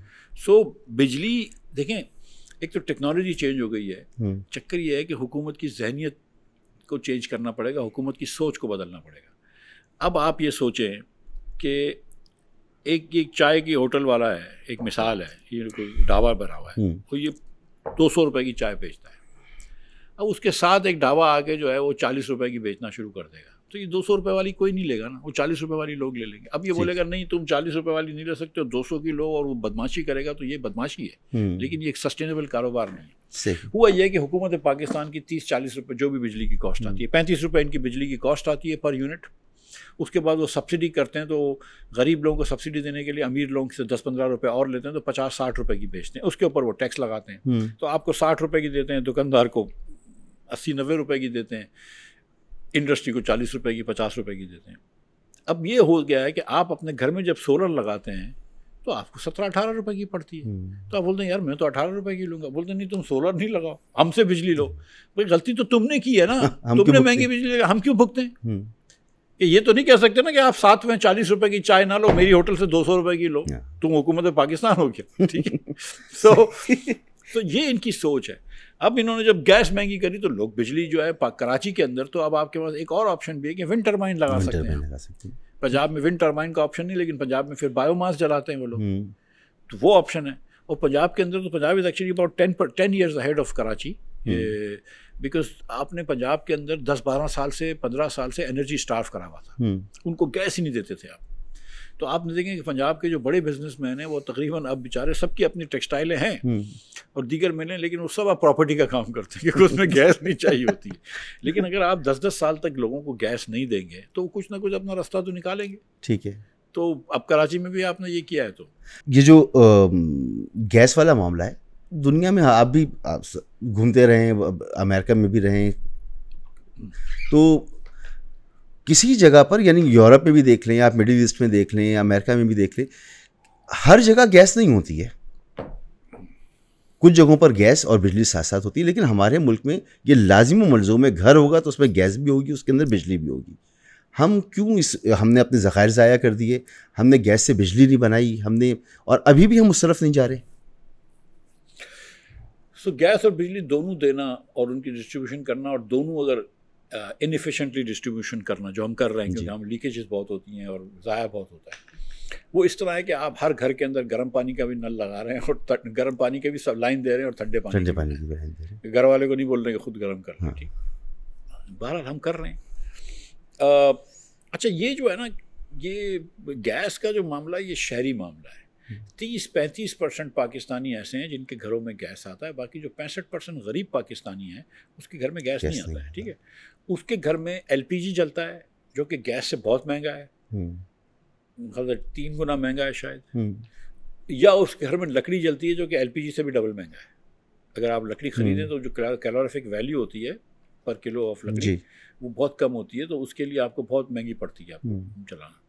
तो हमने गरीब लोगों के लिए महंगी एनर्जी रखी है और अमीर लोगों के लिए सस्ती एनर्जी रखी है। नहीं, ये इसमें कौन सी रॉकेट साइंस थी कि आप गैस को अगर फर्नेस में बर्न करते हैं तो ये तकरीबन 96-97% पर बर्न होती है, और अगर आप इसको चूल्हे में जलाते हैं तो कुछ 24-25% पे इसकी आप एफिशिएंसी लेते हैं। तो ये इसमें कौन सी रॉकेट साइंस थी कि हम अपनी गैस से बिजली बनाएं और बिजली से आप पानी भी गर्म करें और सब कुछ करें? तो बिजली भी 60% पे एफिशिएंसी भी बनती है, लेकिन फिर रास्ते में बहुत खो जाती है। ये बात दुरुस्त है आपकी। लेकिन गैस, 1 साल पहले तो गैस जो थी वो बहुत शॉर्ट थी जी, और इतनी शॉर्ट थी कि हुकूमत पाकिस्तान ने अपने वज़राओं को भेजा कि जाओ और अज़रबैजान से 1 और महीने का LNG का कार्गो लेकर आओ। ये 1 साल पहले की बात है। और कुछ 2 महीने पहले जो है वो आपने अपने वज़राओं को भेजा कि जाओ कतर को बोलो हमारे पास गैस ज़्यादा हो गई है, तो हमको कार्गो कम करने दो। तो हमारी हुकूमत पाकिस्तान जो है वो 10 महीने के अंदर जो है वो एकदम उल्टी पॉलिसी कर लेती है। तो इनकी भी समझ जो है वो माशाल्लाह से अब तो मुसद्दिक मलिक साहब हैं। नहीं, मुसद्दिक मलिक साहब नहीं है, अब तो अली परवेज साहब हैं। अली परवेज साहब इससे तो पहले थे मुसद्दिक ना? मलिक जो थे हाँ वो थे ना इससे पहले मजीद मुसद्दिक गैस मलिक लेने साहब। के लिए जी अली परवेज साहब गएंगे यार जो गैस ले रहे हैं वो भी नहीं चाहिए। सो ये और ये जो IMF के कहने पे जो पॉलिसी की थी उसके हिसाब से गैस एक्स्ट्रा हो गई है, ग्रोथ नहीं हुई है यहाँ पे। मैं ये समझता हूँ कि बिजली और गैस की पॉलिसी के अंदर बहुत गलती कर रही है हुकूमत। मैं ये समझता हूँ कि अगर इसको सही तरीके से करा जाए तो बिजली बहुत सस्ती कर सकते हैं पाकिस्तान में, गैस बहुत सस्ती कर सकते हैं, ज़्यादा बिकेगी भी, उससे इकनॉमिक ग्रोथ भी होगी। और जो लॉसेस आते हैं तो हुकूमत आधे लॉसेस तो वैसे ही ले रही होती है, और हुकूमत को ये सोच लेना चाहिए, मेंटली सोच लेना चाहिए कि हमसे गलती हो गई है, ये तो अब नुकसान भरना ही पड़ेगा। ठीक है, प्राइवेटाइजेशन क्यों नहीं हो पा रही? क्योंकि शहबाज साहब जो हैं वो इनकी एकदम सोशलिस्ट माइंडसेट है और डार साहब की एकदम स्टेटिस्ट माइंडसेट है, उनको हर चीज़ खुद करनी है, इसलिए कोई चीज़ की प्राइवेटाइजेशन नहीं कर रहे। आपने बल्कि शायद अखबार में देखा हो कि वो कोई इस्लामिक कॉन्फ्रेंस हो रही है कोई, तो उन्होंने होटल भी एक हुकूमत बना रही है। मतलब हुकूमत जो है वो माशाल्लाह इतना अच्छी तरीके से पुलिस स्टेशन और कोर्ट्स वगैरह चलाती है, एयरलाइन वगैरह, कि अब हमने डिसाइड किया कि होटल भी मुफ्त बनाएंगे। तो हम वो अपना अमेरिका वाला तो बेच रहे थे, अल्लाह करे बेच रहे नहीं, उसके अंदर भी हमने सोचा था कि हम उसके अंदर खुद वहाँ पे बिल्डिंग बना के बेचेंगे। मतलब इस्लामाबाद के अंदर जो हुकूमत वफाक की बैठी है वो ब्लू एरिया में बिल्डिंग नहीं बना सकती है, वो कॉस्ट ओवररन हो जाता है, टाइम डिले हो जाता है। जो लोग ब्लू एरिया में काम नहीं कर सकते इस्लामाबाद में, वो बोलते हैं हम न्यूयॉर्क में करेंगे। चलो ठीक है, तो प्राइवेटाइजेशन इसलिए नहीं हो रही कि सोच का फुकदान है, नियत नहीं है। नहीं, सोच का फुकदान नहीं, इनकी नियत नहीं है, नियत नहीं है। नहीं देखें, अपनी अपनी सोच होती है। मैं समझता हूँ कि निजकारी बड़ी चीज़ों का हल है। कोई आदमी समझता है कि निजकारी अच्छी नहीं है, जैसे भुट्टो साहब से बड़े सोशलिस्ट थे जी, तो वो निजकारी नहीं समझते, तो उन्होंने प्राइवेटाइज कर ली, बहुत सारी चीज़ें नेशनलाइज कर ली थी। वो जो नवाज शरीफ साहब ने आके प्राइवेटाइज फिर से की, डी नेशनलाइज कर। मगर ये भी तो IMF कह रहा है ना कि करें आप। हाँ, लेकिन फिर आपने अभी वो वुमेन्स बैंक भेज दिया, जो कि वैसे ही वो एकदम डिफॉल्टेड बैंक था, डिफंक्ट बैंक था, लेकिन वो तो आप करते रहेंगे, वो कोई ना कोई एक्सक्यूज निकालेंगे, IMF मार तो नहीं डालेगा। PIA का तो अच्छा सोल्यूशन निकाल लिया कि सारी लाइबिलिटीज़ ले ली हैं और प्रॉफिट वाली सेकंड टाइम ये कोशिश कर रहे हैं। PIA का हुआ, जानते बूझते हुए 50 अरब रुपए के वाजबात ज़्यादा थे और असासे कम थे, और रखा है। या तो इनकी सोच थी कि सारे प्राइवेट सेक्टर वाले पागल हैं, यही होशियार हैं, जो कि ऐसी बात नहीं है, और या इनकी सोच थी, जो मेरा ख्याल है कि इनको पता थी कि हमको बेचनी नहीं है, तो PIA नहीं बिकी इनसे। अब मालकान ने ले लिया ये काम अपने हाथ में, तो बिक जाएगी। यूटिलिटी स्टोर बंद कर दिया, तो ये अच्छा काम किया। मैं समझता हूँ कि बेच देते तो बेहतर था, अगर बिक सकता था, नहीं बिक सका, बंद कर दिया, ठीक है। अच्छा, एक ज़माने में मिफ्ता भाई एक राशन कार्ड हुआ करते थे और टारगेटेड सब्सिडी होती थी, जो आप अभी बात कर रहे थे कि गरीब को हम बिजली भी महंगी देते हैं, उसके लिए ज़िंदगी बहुत मुश्किल है गरीब के लिए। तो वो राशन कार्ड जो है वो आसान कर देता था कि वो जाहिर सी बात है मिफ्ता भाई को ज़रूरत नहीं होगी, शायद मुझे ज़रूरत नहीं होगी, मगर बहुत से लोगों को ज़रूरत होगी, तो वो सिस्टम हमने ख़त्म कर दिया। फिर हम यूटिलिटी स्टोर लेकर आए, हमने उसको भी ख़त्म कर दिया। कोई सोच ही नहीं है गरीब के लिए। यूटिलिटी स्टोर्स में तो कोई इतनी चीज़ें सस्ती नहीं थी, उसमें चोरी बहुत थी, इनएफिशिएंसी बहुत थी, तो वो तो बंद कर। और वो तो सबके लिए सब्सिडी थी ना। अब ये कि टारगेटेड सब्सिडी खान साहब के ज़माने में जो थी हमारी बहन डॉक्टर साहिबा सानिया निश्तर, इन्होंने बड़ा अच्छा काम किया था। तो इन्होंने एक स्कीम की थी उधर कि जिसके अंदर ये जो आप राशन की बात कर रहे हैं कि अब टेक्नोलॉजी ज़रा सी अच्छी हो गई है, तो वो राशन कार्ड देने की फिजिकली ज़रूरत नहीं है, या आप वो प्लास्टिक कार्ड दे दें उसको, आप पॉइंट्स NIC में ही कर दें, वो पॉइंट्स दे दें उसको आप, तो वो खातून जिसको आपने ये देना है वो जाएगी तो किसी भी स्टोर पर चली जाए जी, इम्तियाज़ पे चली जाए, चेस पे चली जाए, कहीं पर भी चली जाए, और उसको उतने पैसों तक की चीज़ जो है वो रियायत में मिल सकती है। तो ये एक अच्छा तरीक़ा था। मेरी सोच इससे मुख्तलिफ है थोड़ी सी, मैं माज़रत के साथ। मेरा ये ख्याल है कि हमको BISP जो बेनिफिशियरी इनकम सपोर्ट प्रोग्राम है, उसको हमको डबल कर देना चाहिए, ठीक है, 1% या 1.5% ऑफ GDP, 700 अरब से 1500 अरब कर देना चाहिए, जबकि ये सूबों का जिम्मेदारी, तो सूबों को भी दे दे, पैसे इसके सूबे दें, वफाक इसको एडमिनिस्टर करें, या सूबे अपना खुद एडमिनिस्टर कर दें, लेकिन पैसे डबल कर दें, रेसिपिएंट्स को भी बढ़ा दें और पैसे भी बढ़ा दें। लेकिन लोगों को आप कैश पैसे दे दें, फिर उनकी मर्ज़ी है, उसको राशन ख़रीदना है वो राशन ख़रीद ले, और उसको कपड़े ख़रीदने हैं वो कपड़े ख़रीद ले। आप ना बताएं कि भाई तुम मूंग की दाल कितनी लोगी और चने की दाल कितनी लोगी और चावल कितने लोगी। आप ये कह देंगे यार तुमको हम 5000 रुपये, ये तो उसकी और अच्छी रिफाइंड शक्ल है जो आप बता रहे हैं। 5000 रुपये तो तुमको माना दे रहे थे वजीफ़ा, हम तुमको 3000 रुपये और देते हैं, अब तुमको जो मर्जी है, तुमने राशन खरीद लेना है तो राशन खरीद लो, तुमने कुछ और करना है तुम कुछ और कर लो, दवा दारू करनी है वो कर लो। तो ये तरीके क्यों नहीं होते? मैं यही तो कह रहा हूँ, ये तो देखिए इंडिया में अभी भी होता है ना टारगेट सब्सिडी। हमारी सोच है ना उल्टी है, क्योंकि हमारी सोच ये है कि आप किसी भी पॉलिसी मेकर से बात करेंगे तो बोलेंगे कि देखो गरीबों को पैसे दे रहे हैं, हम इनको भिखारी बना रहे हैं, ठीक है। तो मेरी ये सोच है कि हम अमीर तरीन लोगों को तो उससे भी ज़्यादा पैसे देते हैं, लेकिन हमको तो कोई नहीं कहता कि फ़लाँ सेठ को आपने भिखारी बना दिया इतनी बड़ी सब्सिडी देकर, टर्फ लोन सस्ते देकर, या गैस सस्ती देकर, या लोन सस्ते देकर, या चीनी की कीमत महंगी करके। हम तो ये नहीं कहते कि चीनी के मिल मालकान को आप भिखारी बना रहे हैं चीनी की कीमत बढ़वा के, ठीक है, और नहीं है बिल्कुल वो। और लेकिन हमको ये सोच नहीं करनी चाहिए, हमको ये सोच करनी चाहिए कि इस मुल्क में एक इंश्योरेंस होना चाहिए। इंश्योरेंस से मुराद ये है कि भाई मैं पूरे पाकिस्तानियों को इनकरेज करता हूँ कि वो आगे बढ़ें, लेकिन हर आदमी आगे नहीं बढ़ सकता, हर आदमी यकसा टैलेंटेड नहीं हो सकता, हर आदमी यकसा लकी नहीं हो सकते किसी वजह से भी। ठीक है। तो आप कह रहे हैं कि यार तुम अपना काम करो करो, लेकिन हम तुमको भूखा नहीं मरने देंगे, ठीक है। कि अगर तुम्हारे पास कुछ भी नहीं होगा, तुमको एक्सीडेंट हो गया, तुम मोटरसाइकिल से गिर गए, पैर टूट गया, हाथ टूट गया, वगैरह वगैरह, तो तुम भूखे नहीं मरोगे। हमको रियासत जो है वो तुमको कम से कम इतने पैसे दे देगी कि तुम अपनी रोटी दाल दलिया कर लो। तो इसमें मेरा नहीं ख्याल है कि कोई बुरी बात होनी चाहिए। मैं आपको एक एग्जाम्पल दे रहा हूँ कि मैं जब बाल कटवाता हूँ तो 2 लड़के बड़े अच्छे काटने वाले थे, एक से मैं कटवाता हूँ, दूसरा भी बड़ा अच्छा था। पता नहीं क्या उसका हुआ, उसका हाथ शेक होना शुरू हो गया। इतनी उम्र भी नहीं थी उसकी। अब जिसका हाथ शेक शुरू हो जा रहा तो वो बाल नहीं काट सकता। तो जो काम उसको आता था ना, जिससे वो 50, 60, 70 हज़ार रुपये महीने के घर पे ले जाता होगा, वो ख़त्म हो गया बेचारे। अब वो इतना बिटर हो गया, वो दुकान के बाहर बैठा होता है। Sometimes people like me and others, हम राशन भी देते हैं, लेकिन मतलब अब उसका तो कोई इंश्योरेंस ही नहीं है, उसका मतलब नहीं, क्या करे आदमी, सोशल सिक्योरिटी तो कोई कुछ है भी ही नहीं है ना उसका। हाँ। तो उसको तो आपने एकदम, वो क्या कर सकता था? वो तो एक अच्छा सोसाइटी का मेंबर था, कोई गलत काम में नहीं लगा हुआ था। सुबह साला मंडे के अलावा सुबह 9 बजे आ जाता था, रात को 10-11 बजे भी जाओ तो उस्मान बैठा होता था, काम कर रहा होता था, लेकिन उसका हाथ हिलने लगे तो बाल नहीं कट सकते उसको। अभी पिछले हफ्ते में आउट ऑफ टाउन था, तो एक गाड़ी वगैरह जिससे मैं ठीक कर रहा था, उसका फ़ोन आया कि किसी को इलाज की ज़रूरत है और वो प्राइवेट अस्पताल में अब उनकी बस से बाहर है। तो मैंने बहरहाल फ़ोन किया, बात की, कुछ 12-14 घंटे उसमें लग गए। 14 घंटे बाद मैंने कहा यार सिविल अस्पताल चले जाओ, वहाँ बात हुई है। तो उसने कहा मसूद भाई इसका तो इंतकाल हो गया बग़ैर इलाज के।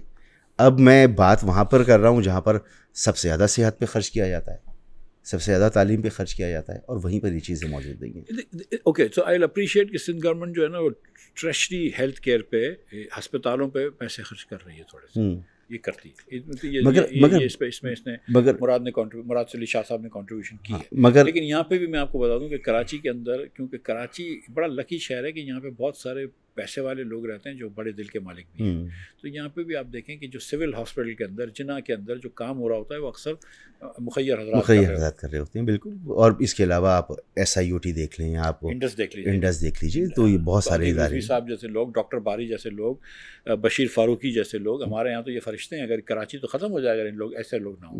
बेशक। तो बस वे आउट क्या है? सबसे पहले तो ये बताएं कि हम ग्रोथ की जब बात करते हैं, तो इंडस्ट्री की जब बात करते हैं, जब इंडस्ट्री की बात करते हैं तो ग्रोथ नहीं हो रही है उसके अंदर। तो ग्रोथ की तरफ जाने का तरीक़ा क्या है, फार्मूला क्या है? इंडिया में ग्रोथ अच्छी है, बांग्लादेश में ग्रोथ अच्छी है। मैं श्रीलंका गया, उधर जब डिफ़ॉल्ट हो गए थे उसके बाद गया, तो वो तो दोबारा से उठ रहे हैं माशाल्लाह, बड़े ज़बरदस्त आगे बढ़ रहे हैं। हम क्यों नहीं बढ़ पा रहे? हमारे 4-5 मसले हैं, उन मसलों को हल करते तो हम बढ़ना शुरू हो जाएंगे। कोई इतनी बड़ी बात नहीं है।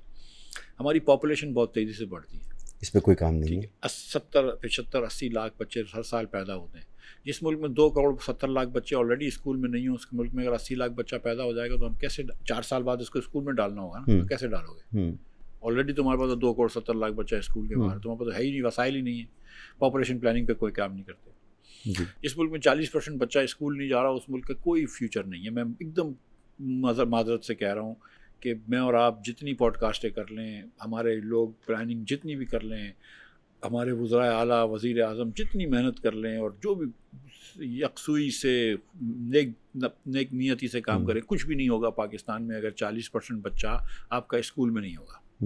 खुर्रम दस्तगीर साहब से बात हुई तो वो कहते हैं कि आउट ऑफ द बॉक्स कोई सोल्यूशन लाना होगा। कोई out of the box solution नहीं है, इनसाइड द बॉक्स सोल्यूशन है कि बच्चों को तालीम दो, स्कूल में भेजो। खुर्रम दस्तगीर साहब भी स्कूल गए ना, माशाल्लाह बहुत पढ़े लिखे हैं। जी बहुत पढ़े लिखे हैं। तो कोई out of the box solution नहीं, पहले इनसाइड द बॉक्स सोल्यूशन तो एक मरतबा ट्राई कर लो। पहले बच्चों को तालीम तो दो। क्यों नहीं देते हो तालीम? क्या वजह है? पैसे कमी नहीं, कोई पैसे की कमी नहीं है। 5,000 रुपया फी बच्चा आप खर्च करते हैं पाकिस्तान के अंदर एक महीने का, 60,000 रुपये बच्चे के ऊपर। ये आप जो है हमारी जो पार्टी है अवाम पाकिस्तान, उसके अंदर तो ये है कि भाई आप 4,000 रुपये का वाउचर दे दें उसके वालदैन को।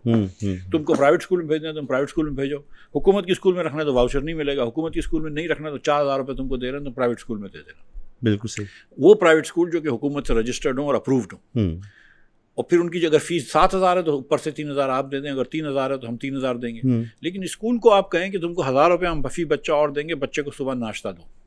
ये साउथ इंडिया में भी हमने देखा है, इंडिया के जी 100% रियासतों में कि वहाँ पे अटेंडेंस भी बढ़ जाती है और वहाँ पे क्वालिटी ऑफ एजुकेशन भी बढ़ जाता है और आउटकम्स भी बेहतर हो जाती हैं जब बच्चों को वो खुराक देते हैं। बिल्कुल। तो आप ये कर दीजिए, कोई बड़ी बात नहीं है। 5,000 रुपये आप जो ये खर्च करते हैं, जो कि सियासत के ऊपर खर्च करते हैं, टीचरों को, और जो बच्चे जो वालिदैन अपने बच्चों को स्कूल में रखना चाहते हैं हुकूमत की, रहने दें उनको। लेकिन उस हुकूमत की स्कूल के चलाने के अंदर वो कोई ब्यूरोक्रेट लाहौर में बैठ के रहीम यार खान की स्कूल ना चलाए। लोकल गवर्नमेंट के अंदर होने चाहिए, लेकिन पेरेंट्स स्कूल बोर्ड पे होने चाहिए जिसके बच्चे पढ़ रहे हैं और हमायदीन शहर हों, एक एजुकेशन मिनिस्ट्री का आदमी हो, कोई एक्सपर्ट्स हों और वो बताएंगे। और इस्लामाबाद के अंदर तो मिनिस्ट्री की ज़रूरत नहीं है, आपको सिर्फ एक दफ्तर चाहिए जो बताए कि यार ये स्टैंडर्ड होना चाहिए कि 5वीं जमात का बच्चा जो है वो डिवीजन कर ले, 7वीं में रेशो निकाल ले, 9वीं के अंदर वो क्वाड्रेटिक इक्वेशन सॉल्व कर ले, 12वीं के अंदर वो डिफरेंशिएशन और इंटीग्रेशन कर ले। ये कोई बड़ी बात तो नहीं है लिखने। फिजिक्स का भी इस तरह लिख दो, इस तरह अंग्रेजी का लिख दो, इस तरह उर्दू का लिख दो। ये स्टैंडर्ड्स आप मेंटेन कर लें। तालीम नहीं दोगे बच्चों को तो कोई आगे नहीं बढ़ोगे। दूसरा मसला तालीम है, पहला मसला आपका पॉपुलेशन ग्रोथ है, तीसरा मसला आपका सेहत है, चौथा मसला ये है कि आप हुकूमत की, अगर आपको नहीं मिल रहे टैक्स तो फिर हुकूमत की साइज छोटी करो, NFC अवार्ड को चेंज करो। गलत जगह फंस गए हो तो उस वक्त करेंगे ना जब एक पार्टी की हुकूमत होगी। अब इत्तेहादियों की हुकूमत है भाई, एक ही पार्टी की हुकूमत पाकिस्तान में होती है। अभी भी इत्तेहादियों की हुकूमत है ना, नवाज शरीफ साहब की, शहबाज शरीफ साहब की थोड़ी है। एक देखें मेरी बात, और वो अल्लाह करेगा तो वो पार्टी जो है वो इनसे ये करवाएगी काम, नेकी इनको भी नेकी मिलेगी, इनकी नेक नामी भी होगी। देखिए मैं ये मुस्लिम लीग की और पीपल्स पार्टी की सियासत अभी है, मुस्लिम लीग की सियासत तो उतनी ही रह गई है पंजाब में जितनी MQM की कराची में है, माशाल्लाह से। और पीपल्स पार्टी जो मैं सुनता हूँ कि अगला इलेक्शन उनके लिए भी मुश्किल होगा, लेकिन पता नहीं है। वो मैनेज कर लेते हैं वो हर दफ़ा। नहीं मैनेज नहीं, मतलब हाँ नहीं मैनेज भी करते हैं, लेकिन उसके अंदर इनके पास वोट। मैनेज का मतलब ये कि कैंपेन अच्छी चलाते हैं, लोगों को ले आते हैं। जो आपने पहले कह दिया, वापस नहीं, पीछे नहीं जाओ। मैनेज का मेरा मतलब तो यही था, पीछे नहीं जाओ।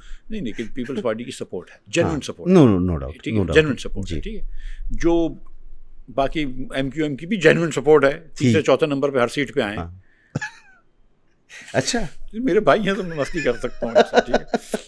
तो लेकिन पीपल्स पार्टी जेन्युइनली सपोर्टेड थी। लेकिन मैं आपको एक बात बताऊँ जी, आप देखें कि पीपल्स पार्टी के अंदर भी रैंडम लड़के जो हैं, ख़ास तौर पे urban areas of Sindh, northern Sindh में, सक्कर वगैरह में, खैरपुर में, PTI के लोगों ने वहाँ पे भी वोट लिया है। ठीक है, सो आई डोंट नो कि मतलब पीपल्स पार्टी, मतलब अगर सिंध के अवाम को आप एक अच्छा सा ऑल्टरनेट देंगे तो मेरा ख्याल है कि उनको मिलना चाहिए। और मिफ्ताह भाई 2013, 2018 और 2024 इन तीनों इलेक्शंस को मैंने जाकर वहाँ पर कवर किया। तो ये 2013 से मैं वहाँ के नौजवानों में देख रहा हूँ कि वो अब बदज़न हैं रिवायती सियासत से और रिवायती सियासी जमातों के साथ। ये आप कह रहे हैं? जी, मैं देख कर आया हूँ वहाँ पर और लोगों से मेरी बात हुई है। तो ये 2013 से 2024 तक बड़ा फ़र्क आया है। मैं ये समझता हूँ कि सियासत में पाकिस्तान के अब इतना वैक्यूम हो गया है कि हर सूबे में कोई ना कोई इंशाअल्लाह नई ताकतें आएंगी। अल्लाह करेगा तो वो बेहतर ताकतें होंगी और कंपटीशन देंगी, तो ये पार्टियां भी इनसे बेहतर होंगी, इनकी वजह से, कंपटीशन की वजह से बेहतर होंगी और नई पार्टियां भी कुछ बेहतर काम कर सकेंगी। ठीक है, मैं आपसे पूछूंगा आपकी पार्टी के बारे में, लेकिन ये बड़ा बुनियादी सा सवाल होता है लोगों का कि डॉलर की जो कीमत है इस वक्त एक्चुअल यही कीमत होनी चाहिए या ये मसनूई कीमत है? कोई किसी को नहीं पता। मुझे इतना पता है, इतनी इकोनॉमिक्स मैंने पढ़ी है कि किसी को नहीं पता। ठीक, कीमत देखिए, डॉलर की कीमत किस तरह डिटरमिनेट होती है उसको देखते हैं जी। कराची पाकिस्तान में 20-30 हज़ार लोग ऐसे हैं कि जो इंपोर्ट करते हैं चीज़ें, 10-12 हज़ार लोग ऐसे हैं जो एक्सपोर्ट करते हैं चीज़ें। ठीक है, उनमें से कई सौ रोज़ लोग इंपोर्ट कर रहे होते हैं, कई सौ लोग रोज़ एक्सपोर्ट कर रहे होते हैं, तो उनकी डिमांड आती है, उनकी सप्लाई होती है। इस तरह पता नहीं कितने बच्चे बाहर पढ़ रहे होते हैं जिनको डॉलर्स चाहिए होते हैं, जो कि पेरेंट्स को भेजना होता है, तो उनकी डिमांड आती है। कितने लोग वहाँ पे काम कर रहे हैं जिनको यहाँ पे भेजना होता है अपने वालिदैन को, तो उनकी सप्लाई आती है। कितनी अंडर इन्वॉइसिंग पाकिस्तान में होती है, चीन को ऊपर से पैसे भिजवाने होते हैं, तो उसकी डिमांड आई होती है। ठीक है। सो कितना लोग पैसा घुमा के, टैक्स बचा के, पैसा घुमा के वापस पाकिस्तान ला रहे होते हैं प्लॉट ख़रीदने के लिए, तो उसकी सप्लाई आ रही होती है। इतने फैक्टर्स होते हैं। उसके बाद हुकूमत पाकिस्तान को कर्ज़ उतारने के लिए डॉलर्स देते हैं, जो कर्ज़ जिसमें डार साहब का भी रोल था, मुस्लिम लीग का भी रोल था, पीपल्स पार्टी का भी रोल था, और इमरान खान का भी बहुत बड़ा रोल था। जो इतने कर्ज़ लिए जो हम उतार रहे हैं, तो उसके अंदर जो कर्ज़ वापस कर रहे होते हैं, तो उसके लिए भी सूद देने के लिए भी जो पैसे खरीद रहे होती है स्टेट बैंक, उसकी भी डिमांड होती है। ये सब इतनी सारी डिमांडें मिले तो किसी के मुल्क कोई बैठे हुए इधर मेज़ पे नहीं बता सकता कि डॉलर इतने का होना चाहिए। क्या पता कितने का होना चाहिए। तो ये कैसे डिटरमिन करते हैं? मार्केट डिसाइड करती है। अब प्रॉब्लम ये है कि मार्केट बड़ी थिन है, और मार्केट में जो सबसे बड़ा एक्टर है वो स्टेट बैंक ऑफ पाकिस्तान है। तो state bank of Pakistan dollar खरीद रहा होता है, उसकी वजह से डॉलर जो है उसकी शॉर्टेज होती है या प्रेशर आ जाता है, लेकिन वो उसको बढ़ने भी नहीं देता, उसको बैंकों को टोक के रखता है कि नहीं तुम अभी नहीं बेचो, महंगा नहीं बेचो, वगैरह वगैरह। तो स्टेट बैंक मैनेज होता है, थोड़ा सा मैनेज होना चाहिए, क्योंकि थिन मार्केट है।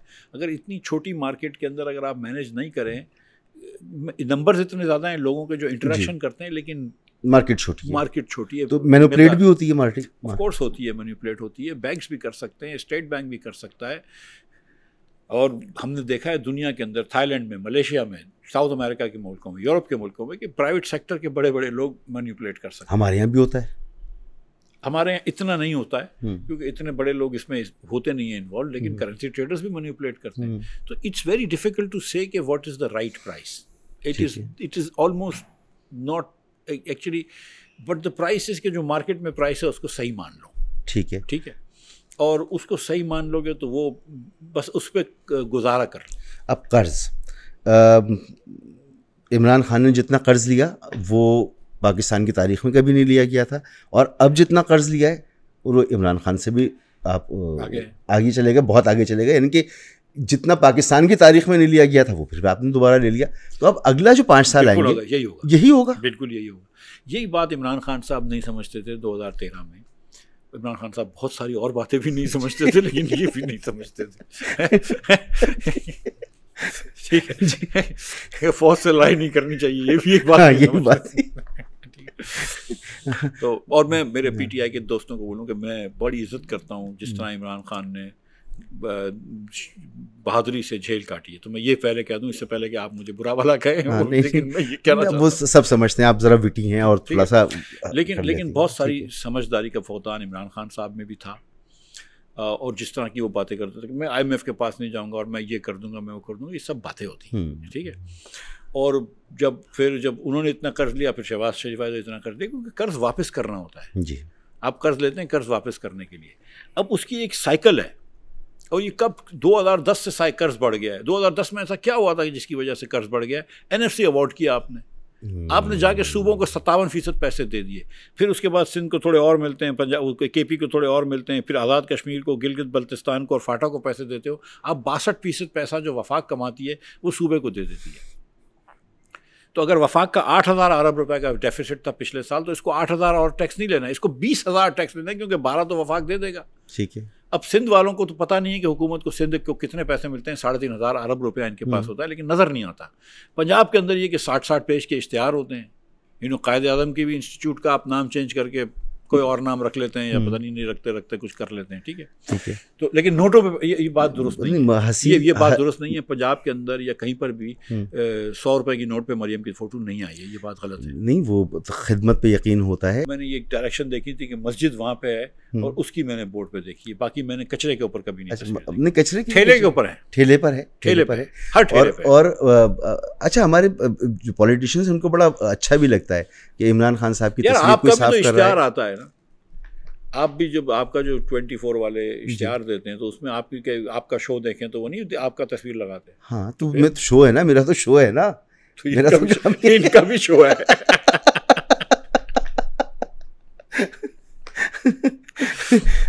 मैं क्या कहूँ, मैं भी शो ही है ना मेरे भाई। पॉलिटिक्स कहते हैं ना वो कि पॉलिटिक्स भी एक जो है वो it's entertainment section of the military industrial complex, इस तरह समझ लीजिए कि अब भी मतलब अब हर वक्त हम मतलब पॉलिटिशियन को भी हर वक्त मशहूर होना होता है ना, आपको भी बड़ा बनना पड़ता है। हर वक्त होना पड़ता है, मगर अभी तो लगता है 24 घंटे में से 26 घंटे मशहूर होना है। सबकी अपनी अपनी स्टाइल होती है, ठीक है। मीर ज़फ़रुल्लाह खान जमाली अलग थे जी, वो इतने फोटोजेनिक भी नहीं थे, अल्लाह उनको जन्नत नसीब करे, मगर अच्छे आदमी, खासे खुश मिजाज आदमी थे, बहुत खुश मिजाज आदमी थे, बहुत अच्छे थे। लेकिन मतलब अब देखें लेकिन आप जो है ना वो मरियम की बुराई ज़रूर करते हैं। मैं नहीं कर रहा, नहीं कर रहे हैं, नहीं, लेकिन आप मुराद की तारीफ नहीं करते ना। मुराद की कोई फोटो नहीं आती। मैंने मुराद अली शाह साहब का एक बार मैंने एक प्रोग्राम किया तो उसमें चारों सूबाई वज़राए आला जो हैं उनका कंपैरिजन किया। तो इस तरफ बुज़दार साहब थे, इधर मुराद अली शाह साहब थे, बाकी सब तो सबसे ज़्यादा पढ़े लिखे, सबसे ज़्यादा काबिल, स्टैनफोर्ड से मास्टर किया हुआ है, पढ़े लिखे, सचमुच पढ़े लिखे, बहुत अच्छा है। उनका बैकग्राउंड जो है वो इकोनॉमी का भी है और उनका साइंस का भी, टेक्नोलॉजी का भी है। ND से फारिग तहसीन है। 6 चीज़ें करनी है। पॉपुलेशन कंट्रोल कर लो, लोकल गवर्नमेंट्स बना दो, अगर लोकल गवर्नमेंट्स नहीं बनाने देते सूबे तो फिर छोटे सूबे कर दो। अच्छा, मुझसे एक मिनट, अभी मैं 5 चीज़ें आपकी पूरी सुनूंगा। आपने सबसे पहले पॉपुलेशन कंट्रोल की बात की। अब पॉपुलेशन कंट्रोल हमारे यहाँ मजहबी मसला भी बन जाता है, हमारे यहाँ सोशल इशू भी बन जाता है। हमारे यहाँ तो लोग पोलियो के कतरे नहीं पीते, कि पोलियो के कतरे पी लेंगे तो बच्चे पैदा नहीं होंगे। हमारे यहाँ तो लोग वैक्सीन के इंजेक्शंस नहीं लगाते। तो पॉपुलेशन कंट्रोल हमारे यहाँ आसान कहाँ है? देखिए, अल्हम्दुलिल्लाह पाकिस्तानी बड़े अच्छे मुसलमान हैं, लेकिन वाहिद मुसलमान नहीं है। हाँ, ठीक है। हमारे अलावा भी दुनिया में बहुत सारे और मुसलमान ममालिक हैं जो इसके अंदर हमसे ज़्यादा ईमानदारी होती है, हमसे ज़्यादा रवादारी होती है, हमसे ज़्यादा भाईचारा होता है। तो बांग्लादेश भी मुसलमान मुल्क है, उधर जो इज्तिमा होता है, जो हमारा जो रायवन का इज्तिमा उससे डबल साइज़ का होता है, 40 लाख लोग जमा होते हैं।